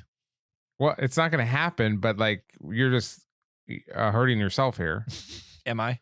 It's a super good movie. And I will say this, it's kind of two movies. Yeah. So it's very, I hate when that happens. no, you don't. And so it's very easy to watch in the sense of you're not watching one long movie, you're watching two short movies. That happens simultaneously? No. Oh, it's like one movie happens and a second movie happens? Yeah. It's like a Place Beyond the Pines kind of thing? No. No? Okay. When I saw it in a movie theater, like 4 people walked out right in the middle of the movie. Were they expecting a surfing movie? Is that why? No. I just Okay. it's an intense movie, I would say, and halfway through it has a notable peak, I would say. It does. Although I don't know how you walk out on that movie. I was dying to know what happens next. Yeah, there's no way you walk out of that movie. Right. But it could be Galen's first Sterling K. Brown film, if you want it to be. No, I do Oh. not suggest that. Zach's being facetious. I do not suggest that. All He right, does keep well, asking about Sterling K. Brown. Like, we're not ready yet, kid. I mean, it is a good movie about masculinity, but I'm not sure I would show it to anybody under 15, and even then they might be traumatized by it, possibly. All right. We'll see. Who's next? Am I next? You are You number are 5. next. Okay, Yes. I don't know where we're at. Number 5, I think, is a movie from 2019 titled The Battle: Roar to Victory, which is a Korean film. It's in Korean. I'm sure it was released here on a streamer, but not in theaters. And it's a war movie. And the two warring factions are Japan and Korea. And I'll just start this review with, I don't know anything about the war between Korea and Japan, nor did I even know they fought in a war until I saw this movie. And then I was like, oh, this is a history I know literally nothing about, right? That clearly is important to Koreans because they made a movie about it, right? And so it was an interesting watch to see a movie set in the 1920s between these two countries that I know of, but know very little about the specific history of them, short of like the broad strokes that I've taken in via like global history courses in high school. You know what I mean? Like, I don't think much about Japanese history other than what I get in Shogun on FX type of thing or whatever. And so it was interesting to see a presentation of a war that has nothing to do with the United States after, mainlining so many war movies set about the United States. So I thought it was really well made as far as war movies go. It had like a little bit of like a cartoony element to it that wasn't over the top, but also just felt present. As in like if you watch a Squid Game on Netflix or a Bong Joon-ho movie, especially the ones that he made in Korea, they all just kind of have like a little bit of like a heightened feeling to them. This one had that feeling to it where it didn't feel like a direct, like they were trying to be completely faithful to what it might have been in that moment. There's a little bit of like a superhero edge to it, but not enough to be annoying. And kind of tells the story. The Koreans are the underdogs in this story, and the Japanese are definitely the villains at some points to like a comical level, but kind of devastating level at the same time. I just found it super well made and kind of endlessly fascinating. I think in my Letterboxd review, I wrote something like, this must be what it feels like to watch American war movies and like have no context for why some people are portrayed as heroes and some people are portrayed as villains. You know what I mean? Like to not really have any context for why when we tell stories of war, the Americans are almost always the heroes. It gets complicated in movies like Platoon and Vietnam War movies type of stuff. And You're right. As an extension, a lot of Iraqi war, Afghanistan war movies have some complications in them too. There's a little more of both sides in here and there, but this was like just a straightforward rah Korea movie.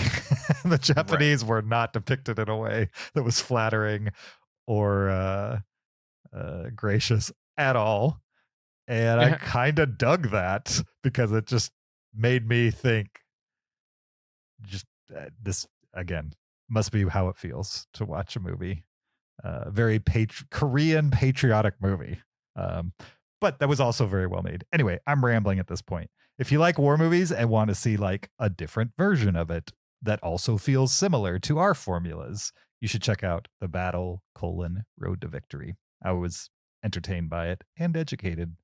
Maybe. I have no clue how close this is to reality, but supposedly a true story. My number 5. James, I think you make a good point where oftentimes American commentators will talk about foreign war movies as being very nationalistic. Mhm. Like, oh, yeah, this is a Chinese war movie and the Chinese are portrayed like this, or, the Koreans are portrayed like that. But you look at like any movie we made about World War II, and are they not just as nationalistic as anything that another country is making? Sure. Like, yeah. I mean, even recent ones, we still, portray ourselves as the heroes. And Right. Yeah. No American director is making a World War II movie about Americans committing war crimes. So that's just, yeah. Yep. All right. My number 5 is a movie from James's Top 100, because I've resolved to finish James's Top 100 and Zach's this year. This is Brotherhood of the Wolf, Nice. also known as Le Pacte des Loups, the French translation. This is a French movie. It takes place in 18th century France. There is a mysterious beast that is murdering people on the countryside, and a hunter and his Native American friend are dispatched to the countryside to hunt down this beast and capture it or kill it. As they do this, they start to discover a larger and larger conspiracy that seems to be consuming the entire country. If I could use one word to describe this movie, I would say genre-y, because man, this movie is a lot. But it kind of grew on me because it throws everything at you and it's so earnest about what it's doing. So this movie's made in 2001, so we're talking, this is the height of like Matrix. This is, John Woo influence, and that's all over this movie. There is speed ramping in this movie. There is dual sword fights. There's dual pistol fights. There are slow motion birds that take off at one point. Like, this movie wears its influences all over its sleeve. It's also a romance movie where it feels like a romance novel at times, like how it's framed and, how characters are shot on the seaside. It's a political thriller where like there's the church involved. It's a conspiracy movie with cults. It's kind of everything, but it commits to all of it. And I'm not saying give this movie a pass. I kind of appreciate this movie because it just gives you everything and does not shy away from any of it. It's 2.5 hours long. I had to watch it in multiple sittings, but I was never bored by it. I never didn't want to keep going. It just, it's hard for me to watch a 2.5 hour long movie in one sitting at this point in my life. So I was looking forward to seeing what always happened next. And man, everything happens in this movie. But it's not a bad thing. I will say, for whatever reason, I thought this was a werewolf movie because I remember this movie being marketed. So the whole time I'm like, it's a werewolf. It's a werewolf. And then we get to the end of the movie. Spoiler alert. It's not a werewolf. This is not a werewolf movie whatsoever. But nope. For whatever reason, I thought this was either marketed as a werewolf movie or I just had convinced myself in my brain that this was a werewolf movie. Nice. I love that movie. I think. Well, yeah. I could see why this could be in someone's top 100. I think if you're the right age when you see this movie and you're in the right sensibility of I want all this genre action thrown at me, this could easily be a top 100. If we ever made a list of movies that mashed up genres the best, this would be near the top of my list. They've mashed up so much different stuff in this. Yeah. And it looks good. I mean, some of the CG looks not so good because it's 2001, but I'd say the cinematography in this movie is good. It's a well-made movie. Nice. You gonna add it to your top 100, Kyle? No, it'll not make the top 100. But all right, my number 5 is Jack Reacher: Never Go Back. This is the second Jack Reacher movie from 2016. Directed by Edward Zwick and starring Tom Cruise and Colby Smulders. And I had seen the original Jack Reacher and I liked it a lot. And so I wanted to see the sequel. And I also liked this movie. I don't think it's as good maybe as the first one. But it gave me exactly what I wanted, which is just a fun action movie where someone is kind of unstoppable and they got to figure, they gotta not get arrested and figure out the crime, kind of a thing. One thing I noticed when looking up this movie on IMDb is IMDb now tells you micro genres, like subgenres of movies. Nice. So not only is this an action, crime, drama, thriller, it is also a conspiracy thriller and a one-person army action. And a subgenre that I enjoy is a one-person army action. I think that is a fun subgenre, and that's what this movie is. He's just kind of great at everything. He's really good at predicting things are going to happen and the timing and everything, and he's just very confident. And Colby Smulders is in it, and she's good too, like this super hard-nosed major or something, I guess she's playing. Anyways, I had fun with it. I thought they don't make a ton of these movies anymore where it's like there's not a lot of flashy CGI. It's really just he's pegged for a crime that he didn't commit and he's got to figure it out before it's too late, kind of a thing. Mm-hmm. And I enjoyed it. I had a good time with it. Nice. Sounds like you have to watch The Beekeeper.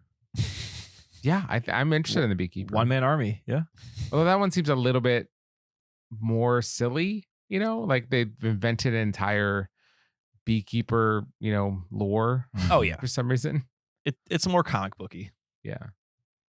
I have never seen the Tom Cruise Jack Reacher movies. Okay. I've read 1 3/4 Jack Reacher novels. Okay. And watched the Amazon show. And I think my biggest hang up is that Jack Reacher is supposed to be this huge brute. Yes. And Tom Cruise is not huge or brutish. Yes. How come you didn't finish The Jack Reacher book. Well, I finished the first one. Yeah. And then I was getting through the second one. I'm like, these are all kind of the same. Like they're airport books.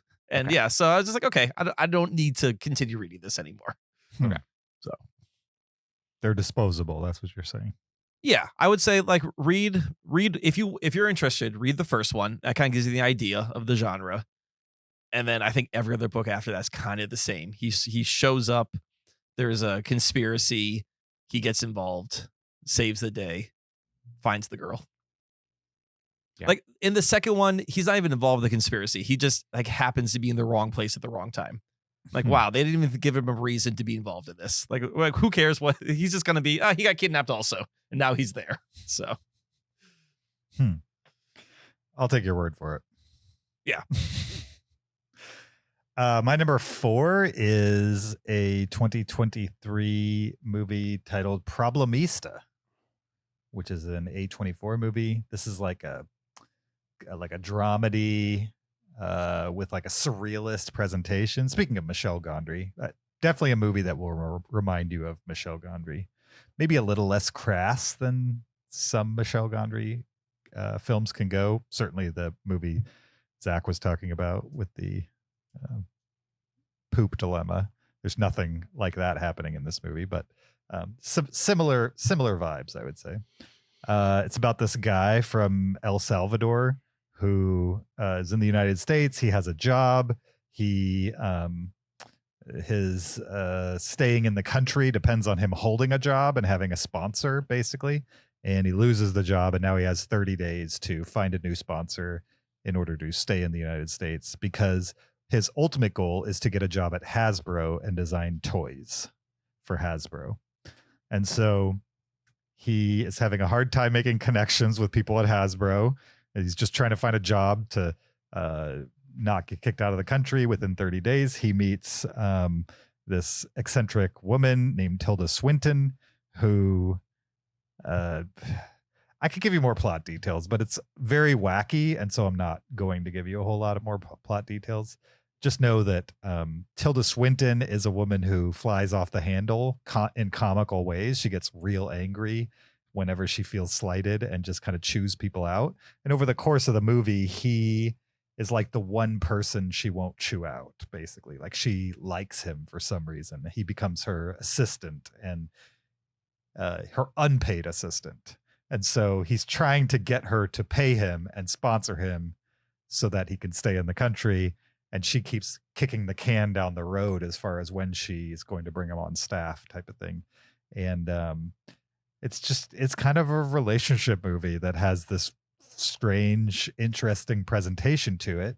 Very creative movie with interesting visuals and kind of like interesting editing that it's hard to tell what exactly is real and what's just somebody's perception of reality at any given moment. But it brings you back into the story here and there enough that it's not annoying or any of those types of things. It kind of drives what's kind of a pretty plain immigrant story, and just kind of gives it interesting legs, I would say. Interesting wrapper to something that's kind of plainly told. And I enjoyed it and recommend it. Sweet. Great. Yeah. All right. What do you got? Yeah. Before I get into my number 4, I think we can say that I have a Jesse Buckley problem. Would that be correct? Oh, yeah. For sure. Right. In that you won't watch the one good movie she's been in? Well, no, in that I never have had a problem with her in the movies, but I just have not liked the movie she's been in. And that includes I'm Thinking of Ending Things, which, man, I did not like that movie. Men, which I had my problems with. I like a little bit more, but it's definitely an interesting movie. And The Lost Daughter, which has its moments too, but I was kind of like mixed on that one. So again, not that Jessie Buckley's a problem with those movies, but I just I've had a problem with the movie she's been in. Mm-hmm. And James, you recommended a movie to me a while ago called Wild Rose. Yep. And I watched it. Okay. It's my number 4. And you liked it? Yeah. On yeah, I some did like level. it. I did. I liked it better than Brotherhood of the Wolf. Okay. So this movie, Jessie Buckley stars in this movie. She is an Irish, was Glasgow, so I guess Scotland technically. Mm-hmm. Again, yeah. So she is a Scottish woman who's an aspiring country music singer, right? Which already is a weird juxtaposition. You think about country music being in Glasgow, Scotland. Don't line up.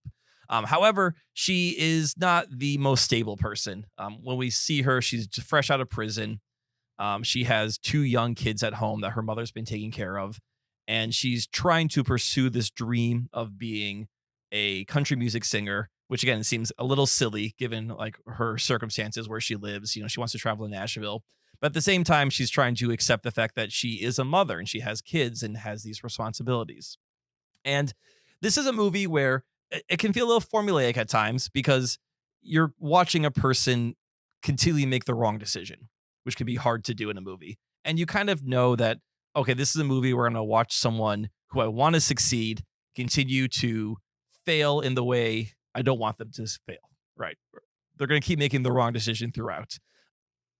And this movie does this, but it surprised me too. I would say it does break the formula. It does give you a resolution that I was not expecting from this movie where the character went. But on top of that, Jessie Buckley is just really good in this movie. Mm-hmm. And she plays a very real character where you believe that she wants both. She wants to find this success as however hard it may be. She wants to kind of break out of her dull lifestyle. At the same time, she wants to be the mom that she needs to be for her kids. And you see her struggling with that. They also have a great performance from the actress who plays her mom. I think it's Julie Walters is her name. And I was looking her up, and she's, I guess, plays Molly Weasley in the Harry Potter movies. But she's a well-known British actress, and she is incredible as the mom too, who's trying to, take care of her grandkids, wants to see her daughter succeed, but at the same time is like, how much longer do I put up with this before I just say, okay, I got to remove myself from this whole situation. So yeah, thank you for recommending this, James. I know I avoided it for a long time. I liked it. Also, Jessie Buckley can sing. I did not know she was a good singer. Yeah, but she has got a voice. Yeah, definitely. Yep. Nice. I didn't know she could sing either. Yeah, no, that was cool. Cool. All right. So she's back on the radar. Oh, she's back. Okay. My number 4 is another short film. It's from 2014 and it's called The Gunfighter. Okay. And I really like this one. I think it's really clever. It's basically a gunfighter, an old cowboy walks into a saloon, and like classic Western tropes, like everyone looks at him and there's like some tension and maybe some people that want to shoot him or whatever. The conceit of this short film, though, is that there's a narrator, narrated by Nick Offerman, and everyone can hear the narrator.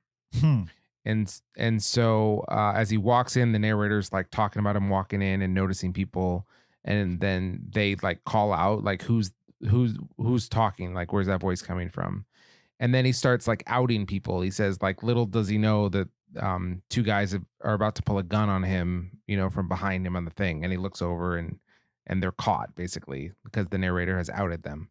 And so the whole short is basically everyone in the saloon versus the narrator as he's like exposing what they're going to do and their motivations and their secrets and stuff to each other. And I just found it really funny and clever, and really the writing is super well done in how it approaches this. And Nick Offerman is perfect as the narrator, who just basically ignores them all and narrates them all as if it's just already pre-written. And I thought it was really good. I enjoyed it quite a bit. It's perfectly shot. I mean, this could be a Western for sure. And so I liked it quite a bit. So it's called The Gunfighter. Quite a bit refers to a significant amount. Nice. Yeah. I'll have to check that out. Definitely. This is a Vimeo short film? I watched it on YouTube, but it's a cool 9 minutes. Nice. It's not going to set you back. I'm going to do it. My number cool 9 minutes. Yeah. My number 3 is from 1980. It's Dress to Kill. directed and written by Brian De Palma, described by Wikipedia as an erotic psychological thriller. Which, I mean, it is those things, but because it's a movie from the 1980s, specifically 1980 itself, is a little cheesy. I'm not sure I got much erotic vibes from it. It felt a little, I don't know. It was too dated to be erotic to me, that's for sure. Anyway, It wasn't titillating for you, James? no, but as a psychological thriller, I did enjoy it. Brian De Palma, pretty specific filmmaker who makes specific movies, I would say. He has a tone that he at least the films that I've seen of his, they feel like stage plays. They're not presented like that, but they're kind of like paced like how I remember stage plays. And this one's no difference. It's supposedly an ode to Psycho, and I understood the visual references to it, but man, it definitely throws some topics into the mix that were not hot topics back in Alfred Hitchcock's days, I would say. Specifically, like there's a trans character in the movie that I think maybe history might be conflicted with the depiction of this trans character, just because it's kind of reduced to the boogeyman, I would say. There's not much perspective from that point of view, but also, like, you know, in Psycho, there's not a whole lot of perspective when a guy dressing like his dead mother, you know what I mean? Stuff like that. I don't know. It's not that kind of movie, but also I'm not sure we would just make a trans person the enemy today in a movie. We'll certainly do that in society, as we all know, but in a movie, we're probably not going to do that these days. But short of that, I thought it was an interesting thriller that had some twists and turns. There's a witness to a murder. This witness is a prostitute, therefore people don't believe her. She finds a young person who is on the trail as well, who teams up with her, and they go on, I'm going to say adventure, but that's the wrong word. They try to solve the mystery of who killed this victim, and I enjoyed it. It's a very soapy movie, I would say. Like, the acting is much larger than it probably needed to be, and it takes it's a very self-serious movie, but also, as I watched it, it felt campy accidentally, and I felt like the movie was better for it. I don't know if that was Brian De Palma's intention, but that's the vibes I got, and that's why I was into what was happening. A good one that I had never seen, Dressed to Kill, from 1980. I feel that Brian De Palma can effectively bring camp out of his actors and somehow sell it. You think he's doing that on purpose? I don't think he's doing it on. I think that's just his style. Right. I think that's just what his artistic vision is. Like, I want this kind of performance. And it, like, I don't know if he's saying I want campiness. Right, exactly. Yeah. But he's able to package it and sell it, and that you don't mind the overactiveness of it or the largeness of it all. I agree. Although I look at his filmography, like Blowout, I didn't get that vibe from.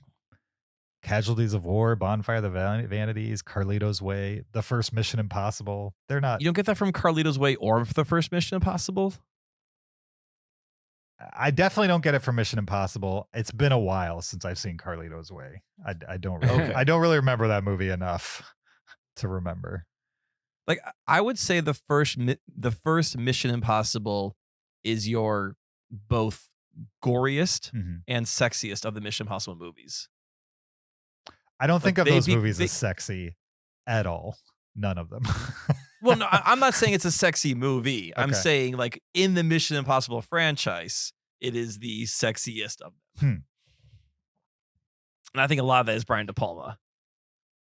All right. And then now, like, Ethan Hunt is just not a robot, but he's just sort of like I'm a guy on a mission. Like, he has a backstory we don't care about. He has relationships we don't care about. We care about what's he doing in the moment. Sure. Have you guys ever seen The Untouchables?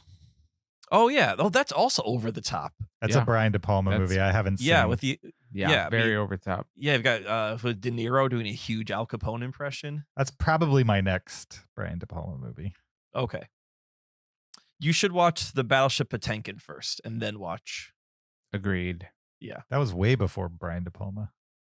Yes. Yeah, but I would. There's a very famous scene in Battleship Potemkin, which is considered maybe the first action scene Mm-hmm. that is then, I don't know, memorialized, what's homaged within, Copied. stolen. Scarface too. I forgot to mention Scarface. Yeah. I just assumed Scarface was a given. You think Scarface is Over the top. Yeah, it's definitely over the top, but I didn't I never got the vibe that it was like Campy. campy. It was Have very you- campy. Have you heard Hmm. his accent? Yeah, I mean I just figured that's how all Cuban people talked. Yeah, they talk like Al Pacino, famous James- Cuban actor Al Pacino. James, you've been to Cuba. Yeah, they all talk like that. They all talk like Scarface, huh? Yep. Yeah. No, when I think of excess, I think of Brian De Palma. Maybe Oliver Stone is second place for that. Mm-hmm. Is they're both kind of excessive, over the top directors. But not like special effects directors. They're not- over the not- top in their dramas somehow. Right? Yeah. Not Michael Bay over the top. Right. Right. Yeah. Like dramatically over the top. Exactly. I was into it. My number 3. Good. Yeah. I thought it was on my watch list. It's not, but I definitely recognize this poster. And did you mention Michael Caine's in this movie too? He's absolutely in it. Yeah. Yeah. I would see this movie. All Check right, it my out. next movie is another 2024 movie. This being my number 3, called Wicked Little Letters. This movie takes place in a small Hampton in England post World War II. Olivia Colman plays a conservative spinster is the best way to put it. She's not married. She lives with her parents. She's goes to church, doesn't really do much, doesn't rock the boat, but has been receiving just vile letters in the mail, like letters full of profanity, letters full of just vile things. And she and the rest of the town suspect none other than the new Irish immigrant to the area, Rose, who's played by Jessie Buckley. This is a Jessie Buckley 1-2 punch for me this week. Nice. Also, Jessie Buckley again playing a character named Rose. So maybe that's the hint. That's the secret. Sure. As long as she's playing someone named Rose, I'm down with the movie. Mhm. This movie is super fun. Like you get the sense that everyone is enjoying playing their roles. Olivia Colman's playing a very buttoned up character. Jessie Buckley's Irish immigrant is, kind of rowdy. She's drinking. She's a single mother. She's hanging out with the boys. She's kind of playing the Rose character, I would say, just a little differently.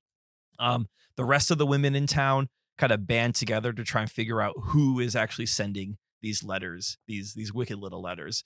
And I just had a good time with this movie. This is a movie that my wife found out and wanted to see. She loves, I guess, Irish comedies is the best way to put it. Like Irish female-led comedies. If it has that genre tag to it, Megan's like, I want to see this movie. It had Olivia Colman in it, so she's like, we have to see Wicked Little Letters. If you look at the poster to this, it looks like a cheap streaming movie. It does. I think a lot of people would totally skip over this. I would check it out. It's on Netflix now. It was not made for Netflix, but it is on Netflix now. I think it's worth seeing.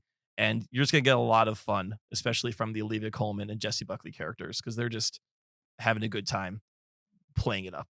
What's the name of the movie? Wicked Little Letters. Okay. Yeah, the cover really makes it seem like it's, the smashed potato society kind of movie. Oh, Smash. so last 10, we watched another movie called The Miracle Club, which had a very similar poster. It was Yeah. also like a female-led Irish comedy. Not a good movie. Did not care for it whatsoever. So don't judge a book by a cover. See Wicked Little Letters, even though the poster looks terrible. Is there really a movie called The Smashed Potato Club? No, I think Zach's just saying, like, it looks like just some thrown together movie. Oh, Like, okay. hey, what if we get Olivia Colman and Jessie Buckley for a week? They're free, right? There is a movie that has a subtitle. It's called the 1 second. The Guernsey Literary and Potato Peel Pie Society. And is it Pretty like close. a small female-led comedy?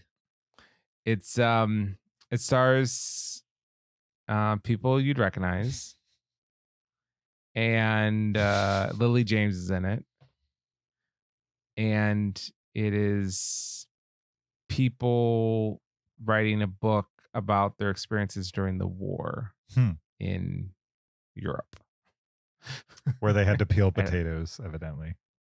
No, I don't think they actually do anything with potatoes. Hmm. Just a bad name. All right. Okay. What number are we on? What is this? Number My three. Three. My number 3 is a documentary from 2017 called Calvinist. And it is a documentary about Calvinism, which is a particular theological branch of Protestantism started by John Calvin back in the day. And I was curious to see a documentary about Calvinism to just kind of see how it expresses everything about that topic, which is something that I was interested in. And I was very impressed by this documentary's like presentation style. It was just so well executed from a clarity perspective, like, so it kind of has to lay out a theological topic like Calvinism, which is maybe on the drier side, and it just presents it in such a beautiful way typographically, like it just every image on the screen is just like a well-designed visual object, Mhm. and I appreciate a really good visual looking documentary. And so I really like the aesthetic of this presentation, and I wish a lot of documentaries were similar to this in that kind of vibe, because it just really, it was just so easy to engage with, I guess I would say. And I left the documentary feeling like I had a very good understanding of what Calvinism was. Yeah. So Is it an from that indictment aspect- of Calvinism? no, it's definitely in support of Calvinism. Okay. Yeah, for sure. It makes the case for Calvinism. So what is the biggest difference of Calvinism than like mainstream? What would people want Sure. to know about Calvinism? Yeah. What differentiates it? Sure. So here are the two kind of camps you could fall into if you're a Protestant Christian. Okay. It's free will versus determinism. And so Calvinists would be on the determinist side and free will would be on the other side. So the basic question is, do you choose to believe in God, or does God choose you to believe in him? That would be the distinction. So a Calvinist would say no one can choose to believe in God. God picks the people that will choose him, basically. So do Calvinists think they are spiritually Chosen. exceptional because they got picked? No, they would probably say they don't know the criteria of why they were picked. They just know that God had to do it. Otherwise, they wouldn't have been able to believe. Okay. And without getting too much into theology, if they believe in determinism and that only some people are picked to believe in God, can they evangelize, or is there even a way to expand the church if it's predetermined? Yeah, so they would say, since they don't know who God has elected, that's the word that they would use. Okay. They would still do all the evangelizing things, just because that would be a command to do that anyways. The opposite end of the spectrum is known as Arminianism or just free will. Mhm. And so that might be what you traditionally think of as like a Baptist. A Baptist would be very much on the other end of the spectrum. Okay. Interesting. All right. Cool. Yeah. So I had fun with it. I'm into it.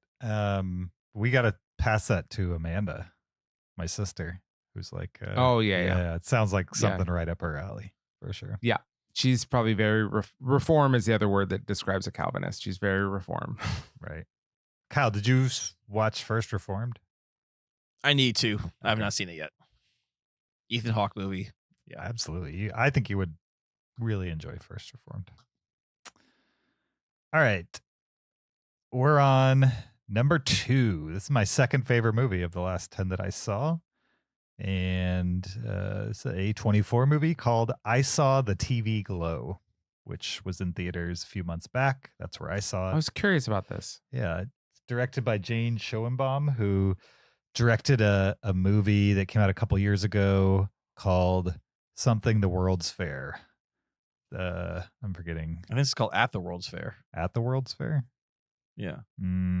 We're All Going to the World's Fair. Okay. That's what it's called. So We're All Going to the World's Fair was a pandemic movie, meaning like a movie filmed in the pandemic. It was shot like one of those Screen Life movies where it's presented as a webcam into a teenager's bedroom. And so it kind of had that hook to it in that it was a horror movie, and there were like a lot of trippy visuals and creepy things happening in the darkness, and a lot of weirdness. That movie was super interesting. Ultimately, not really for me, I would say. But I respected the attempt and kind of promised myself whenever this person makes another movie, like I'm going to check it out because there's like just a ton of potential considering that was their first film and they made it on their own for nothing, essentially. So fast forward a couple years later, Schoenbaum makes a sophomore film. That's what this movie is. I Saw the TV Glow. Premise for this one is you've got two high school kids, one a boy, one a girl. The girl is older. The boy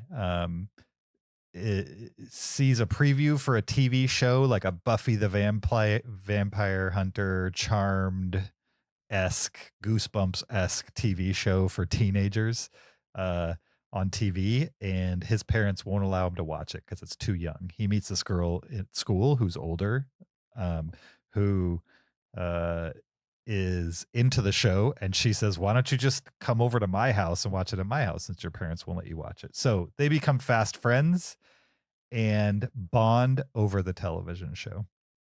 They're kind of outcasts in high school, I would say. Maybe not outcasts. They just feel alone in high school.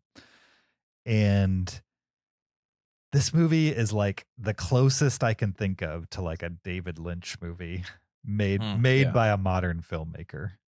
And I really enjoyed that element of it. Like there were times in this movie when I was watching it where I was just absolutely confused by what was happening. And that's dangerous, right? Like if you intentionally confuse your audience, one, it's a delicate balance because you're either going to intrigue them with this confusion or you're going to annoy them with this confusion. And I felt like this movie played with that balance in a way that really worked for me. Like I was constantly more interested in the movie every time it created some confusion. And I thought it had a beautiful, unique presentation. The movie is very neon soaked and is not scared to play with aspect ratios and grainy film to like, it'll go from grainy film to like crystal clear at the snap of a finger. It's very intentionally shot and well acted. Like the entire cast, super well performed and well written. And the themes in it were kind of devastating, I would say. Like a lot of themes of not being able to be your full self or show people exactly what you feel like you have to give to the world. Since it's set in the 90s, there's a lot of like gay and queer themes, transgender themes, I would say, being played at here. Not explicitly or as explicitly as you would expect, but clearly implied through things as basic as just what the characters are saying to each other. But also there's like moments where they're walking through the high school and there's like inspirational sayings on the wall, but all of the inspirational sayings are like pointing to the oppressive feelings of the characters. So they're not very inspirational or they have like double meanings. Anyway, there's just like lots of little touches here and there that kind of push this overall feeling of dread by these characters, that they don't see a way out of this kind of teenage depression, I would say.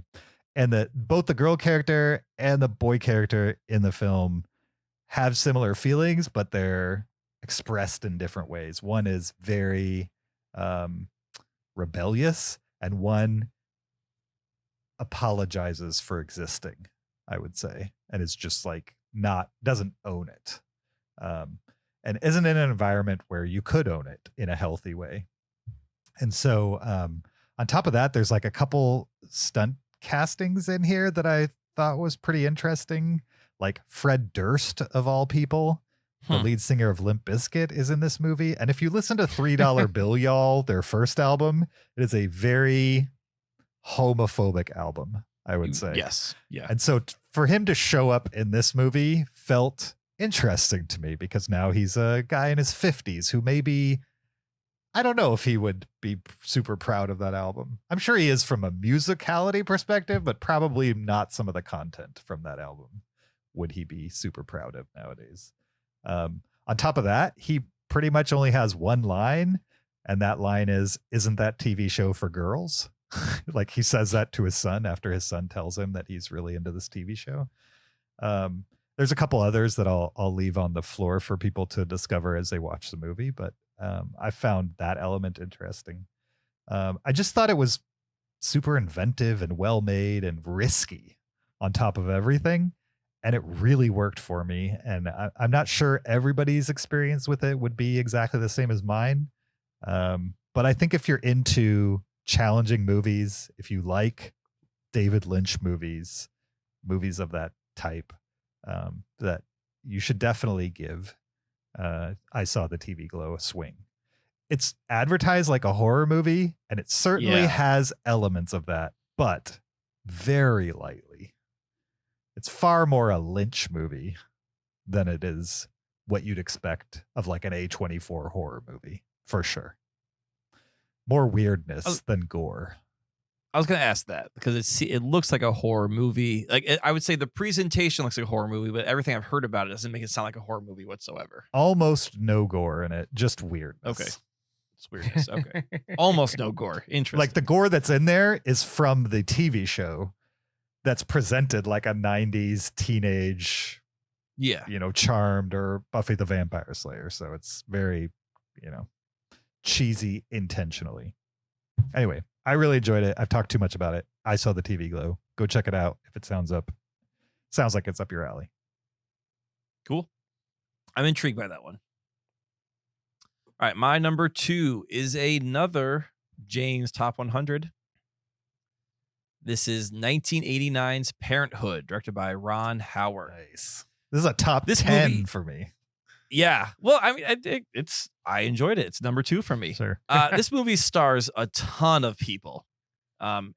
It's about the Buckman family. So it's just sort of like, a lot of people have equated this to being the influence for Modern Family, where this movie is sort of following one extended family and all the different, not adventures, I would say challenges that they're going through in this moment of time.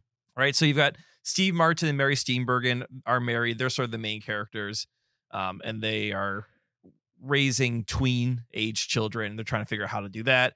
Diane Wiest plays a single mom who's raising both a rebellious teenage daughter, played by Martha Plimpton, and then a rebellious like middle-aged son, played by a very young Joaquin Phoenix, who's actually really good in this movie. Like he doesn't say a lot, but he does a really good job in this. He's very mopey in the best ways. Very mopey. Yeah. Yes. Keanu Reeves plays Martha Plimpton's boyfriend, and he's playing like the dirtbag version of Ted from Bill and Ted's.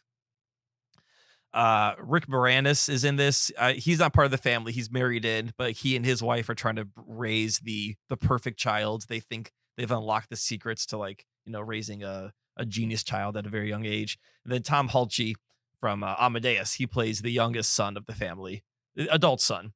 And he always has a scheme. He's always trying to get money. He's trying to always do something. So, this movie covers a lot of characters. There's a lot going on, and it jumps around. But it never, no one story ever overstays its welcome, nor does any one story feel underbaked. Like you really feel like you're just getting a nice broad comedic dramedy of this family.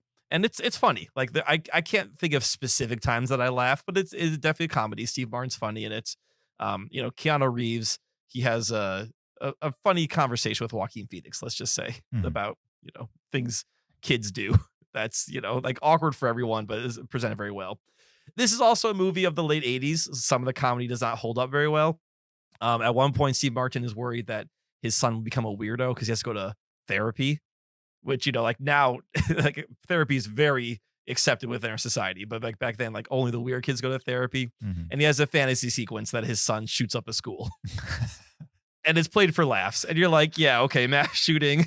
Sure. 35 years later. Yeah, I mean, not funny back then, but definitely not funny now. So it wasn't quite as common as it is today, or real to people as it is today. Exactly. So I mean, there is some comedy of the time that doesn't hold up, but there's also other comedic moments that work really well, and there's some dramatic. It's not a heavy drama, but there's some dramatic moments that I like too. So yeah, this is a good recommendation. Obviously, it's your top 100. I think this deserves a place on your top 100. So nice job. Top 10 for you, I guess. I liked it. Yeah, top 10 is impressive. That's cool. You liked it. My number 2 is a 2024 movie. It just came out this week, actually. It's called The Forge. Oh. And this is the latest from the Kendrick brothers. Alex and Stephen Kendrick are a writer, director, producer team that makes films. And this is their latest one. And I actually really liked it. I'm a little biased because for one of my, for someone through work, I actually interviewed the Kendrick brothers. And so I talked to them about the film like months ago, and I got to see it early. And so I kind of have the glow of that. But I also really enjoyed the film. It's called The Forge. It's about a kid who doesn't really have any motivation in life. And he's on the verge of getting onto the wrong track.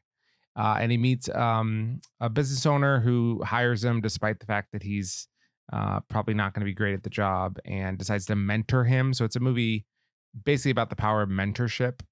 And it can be cheesy in the way that a message movie can be cheesy, but the actual message carries through in a pretty good way. And I like how they treated the idea of mentoring and how powerful that can have an effect on someone's life. And yeah, I mean, yeah, I found the movie to be actually pretty moving, and so I really liked it a lot. Nice. Do you recommend it to me as somebody who's constantly searching for faith-based movies that don't feel cheesy? So yeah, I do. Okay. I think that this particular writer director pairing, they put out a lot of faith-based films, and they've been getting progressively less cheesy the more they put out. Okay. Nice. Yeah. So I wouldn't say it's totally there. Sure. But I would say that this one is very, very watchable. It's well produced, and yeah, I think there's some moments in it that are great. What was that one that we saw about the immigrants from Kenya? There was a big star who played. Reese Witherspoon was in it. Yeah. That one was good. And that was a faith-based movie. I don't remember what that was called though. Yeah. But it was only 3 words. Yep. Is the forge a common piece of imagery in Christianity? I don't think so. No. Okay. There's a verse in the book of Proverbs that says, as iron sharpens iron, so one man sharpens another. And the idea of good people make you better, you can help each other out by sharpening each other. And so that's a kind of a forge imagery. That's probably where a lot of these people get the idea from. All right. Yes. Okay. So one man making another better. Interesting. Yeah. Makes sense. Cool. My number 1, my favorite movie of the last 10 that I saw is a documentary. It's from 2020 called Jasper Mall. Never heard of it. I love this. It's Is this about a mall? it's literally about a mall. It's about a I want to see a mall movie. it's about a dying mall in Jasper, Alabama. And the filmmakers, I don't know how long they filmed the mall and the people in the mall, but it was long enough for sure to tell a pretty compelling story as far as I'm concerned. Yeah, it's literally like there's definitely, I would say, a main character, but he's not through the entire thing. He just kind of is your way in to the mall. And it's this South African guy who used to have his own exotic animal zoo, and couldn't maintain or get the licenses to have those animals in the United States. And so he lost his zoo and then needed a job, and then got a job as like a maintenance worker at this mall. And then like a decade passed and the mall went from popular to dead, essentially. And meanwhile, like the ownership turned over a couple times, and they pretty much slowly eliminated all the upper management positions. So he's gone from maintenance guy to like unpaid mall manager, essentially. And his life has transformed from like taking care of animals in a zoo to taking care of people in a mall. Right? Like the same people show up to this mall day after day, and like nothing ever gets better. Essentially, it's just a routine for most of these people at this point. And so you spend some time with him and like his world. Meanwhile, his wife is a regional manager for like the company that owns the mall. You never really see her, but like he has a bigger interest in like the mall succeeding because it directly affects his wife's reports. But you get to spend time with people who have had a store in this mall since the day it opened, and so they've seen kind of the 80s boom of malls, and then the 90s kind of it maintaining, and then in the 2000s as the internet takes over, it dips quite a bit into the 2010s where it's almost dead, and yet they keep going. And so there's old people who show up just to walk the mall every morning. You get to know them. You get to know the 4 old guys, all with health problems, who play cards there every day in the food court type of thing. You're just getting to know all these people that like there's no reason for a camera to be there, right? There's no reason why anybody would want to get to know these people. It's just their own little sub communities, I would say, in this ecosystem that died a long time ago. And yet they have not shut off the lights for one reason or another.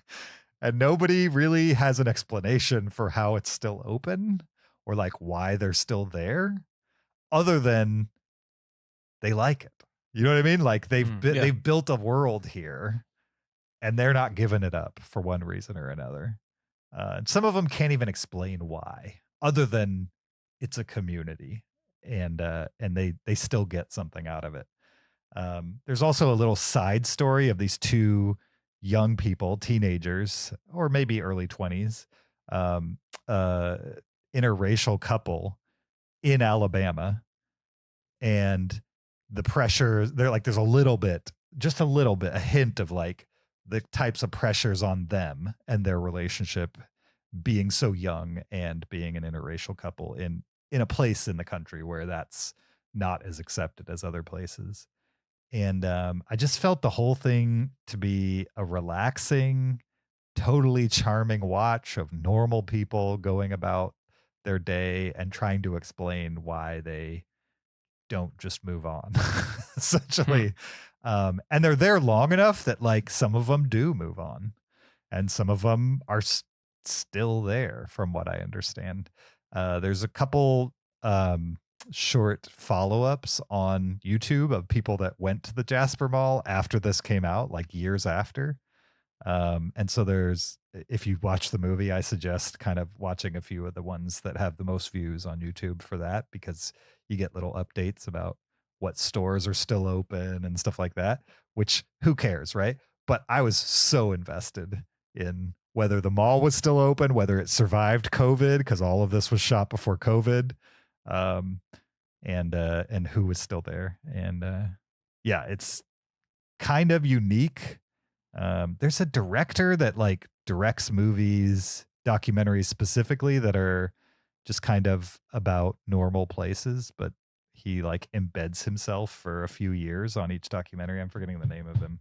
But I've seen a couple of his, and this really reminded me of that.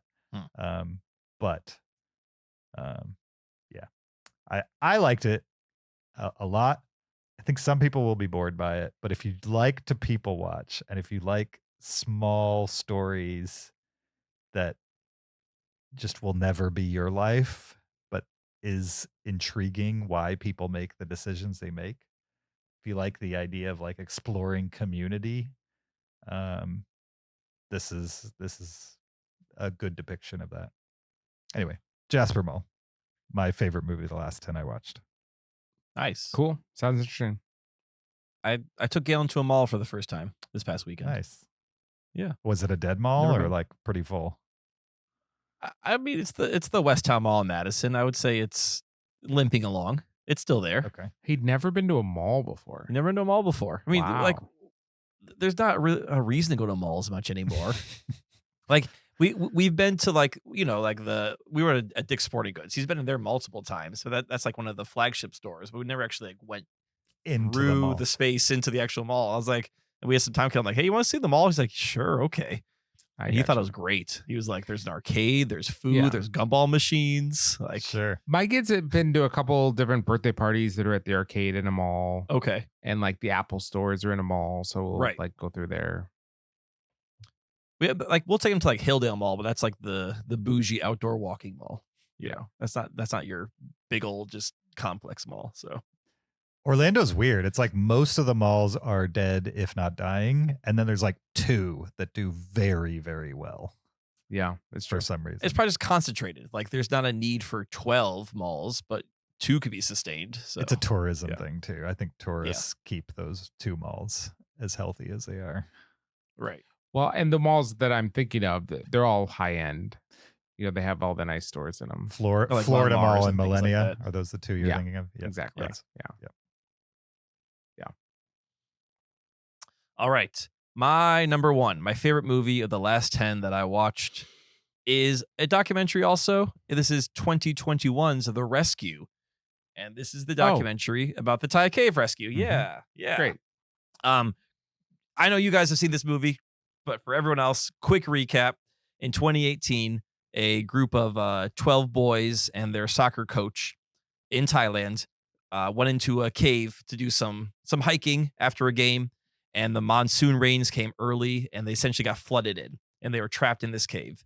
And eventually, these boys were found, but they realized there was no way to get them out of the cave on their own volition. So the rescuers had to come up with this crazy plan of anesthetizing these kids one by one and essentially pulling them out of the cave on this treacherous 2-hour journey through murky cave water.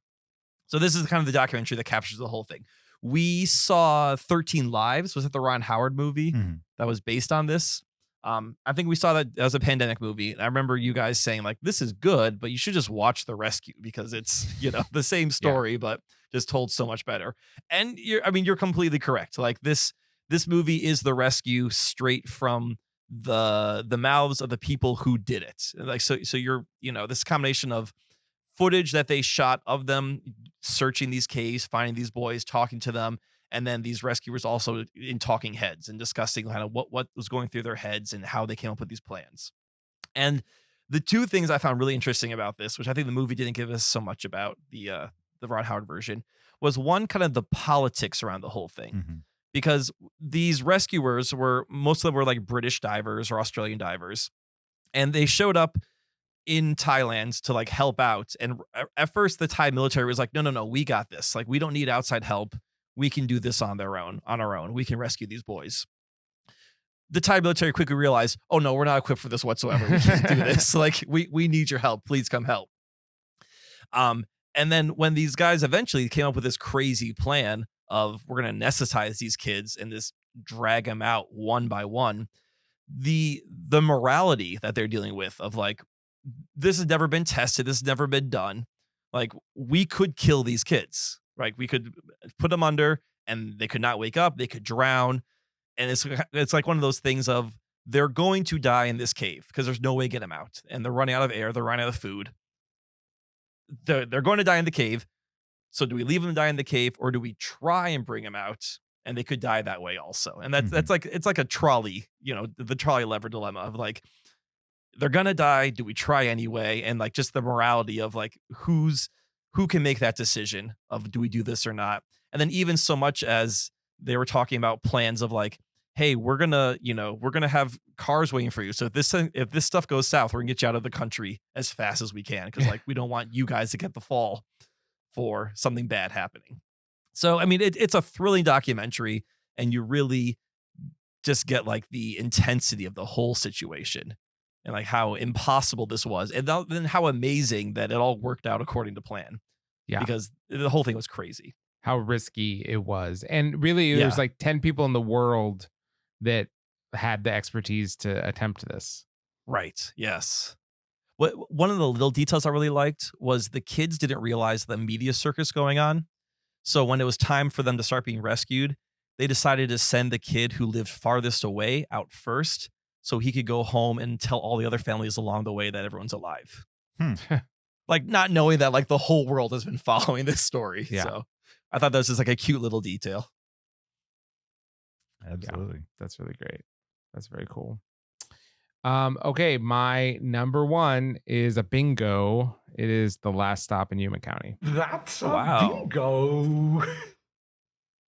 Yeah, so I thought this movie was a lot of fun, actually. It definitely is like a Coen Brothers Tarantino type of film, but like maybe to a lesser degree. It's a smaller movie. It's very contained. The whole thing takes place at this gas station, pretty much. I mean, there's a little bit elsewhere, but it's pretty much just at this gas station restaurant, basically.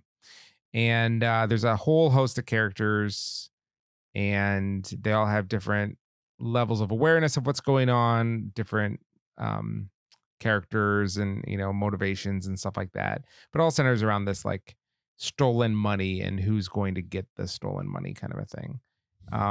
And I think I was surprised that this movie was willing to surprise you with what characters are in the first part and second part and third part, and I really liked the main guy's performance was Jim Cummings. Yeah. I really enjoyed him a lot. I haven't seen him in a ton, but I liked him a lot. Because of this, I went and watched the Thunder Road short film that he's in and that kind of thing. And so I'll definitely check out those two movies you recommended, Thunder Road and Beta Test. But yeah, I felt like this is the kind of movie that would completely go under the radar for the most part. But if you're a fan of the genre, it might be worth checking out. So I enjoyed it.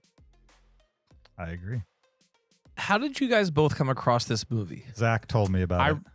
I recommended it to James, and I don't know how I found it. Okay, interesting.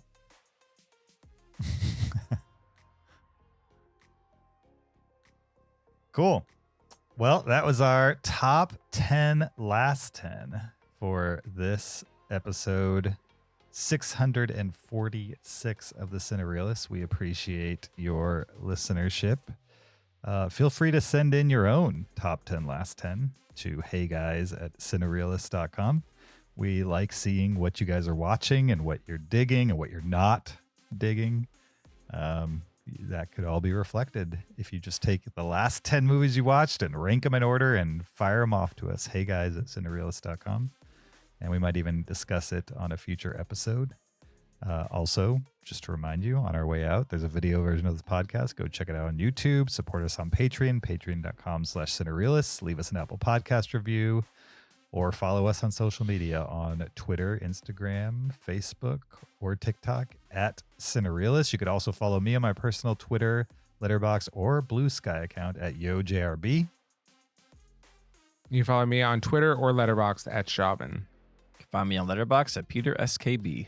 We will be back next week with Undetermined. We don't know yet. If you have a suggestion, please send it our way. It's kind of the end of summer doldrums as far as the release calendar in theaters. And so we're trying to figure out what we're going to do. We're not 100% sure, but point is, no homework for the listeners. And we'll be back next week with something fun, I'm sure. Until then, keep it cinereal.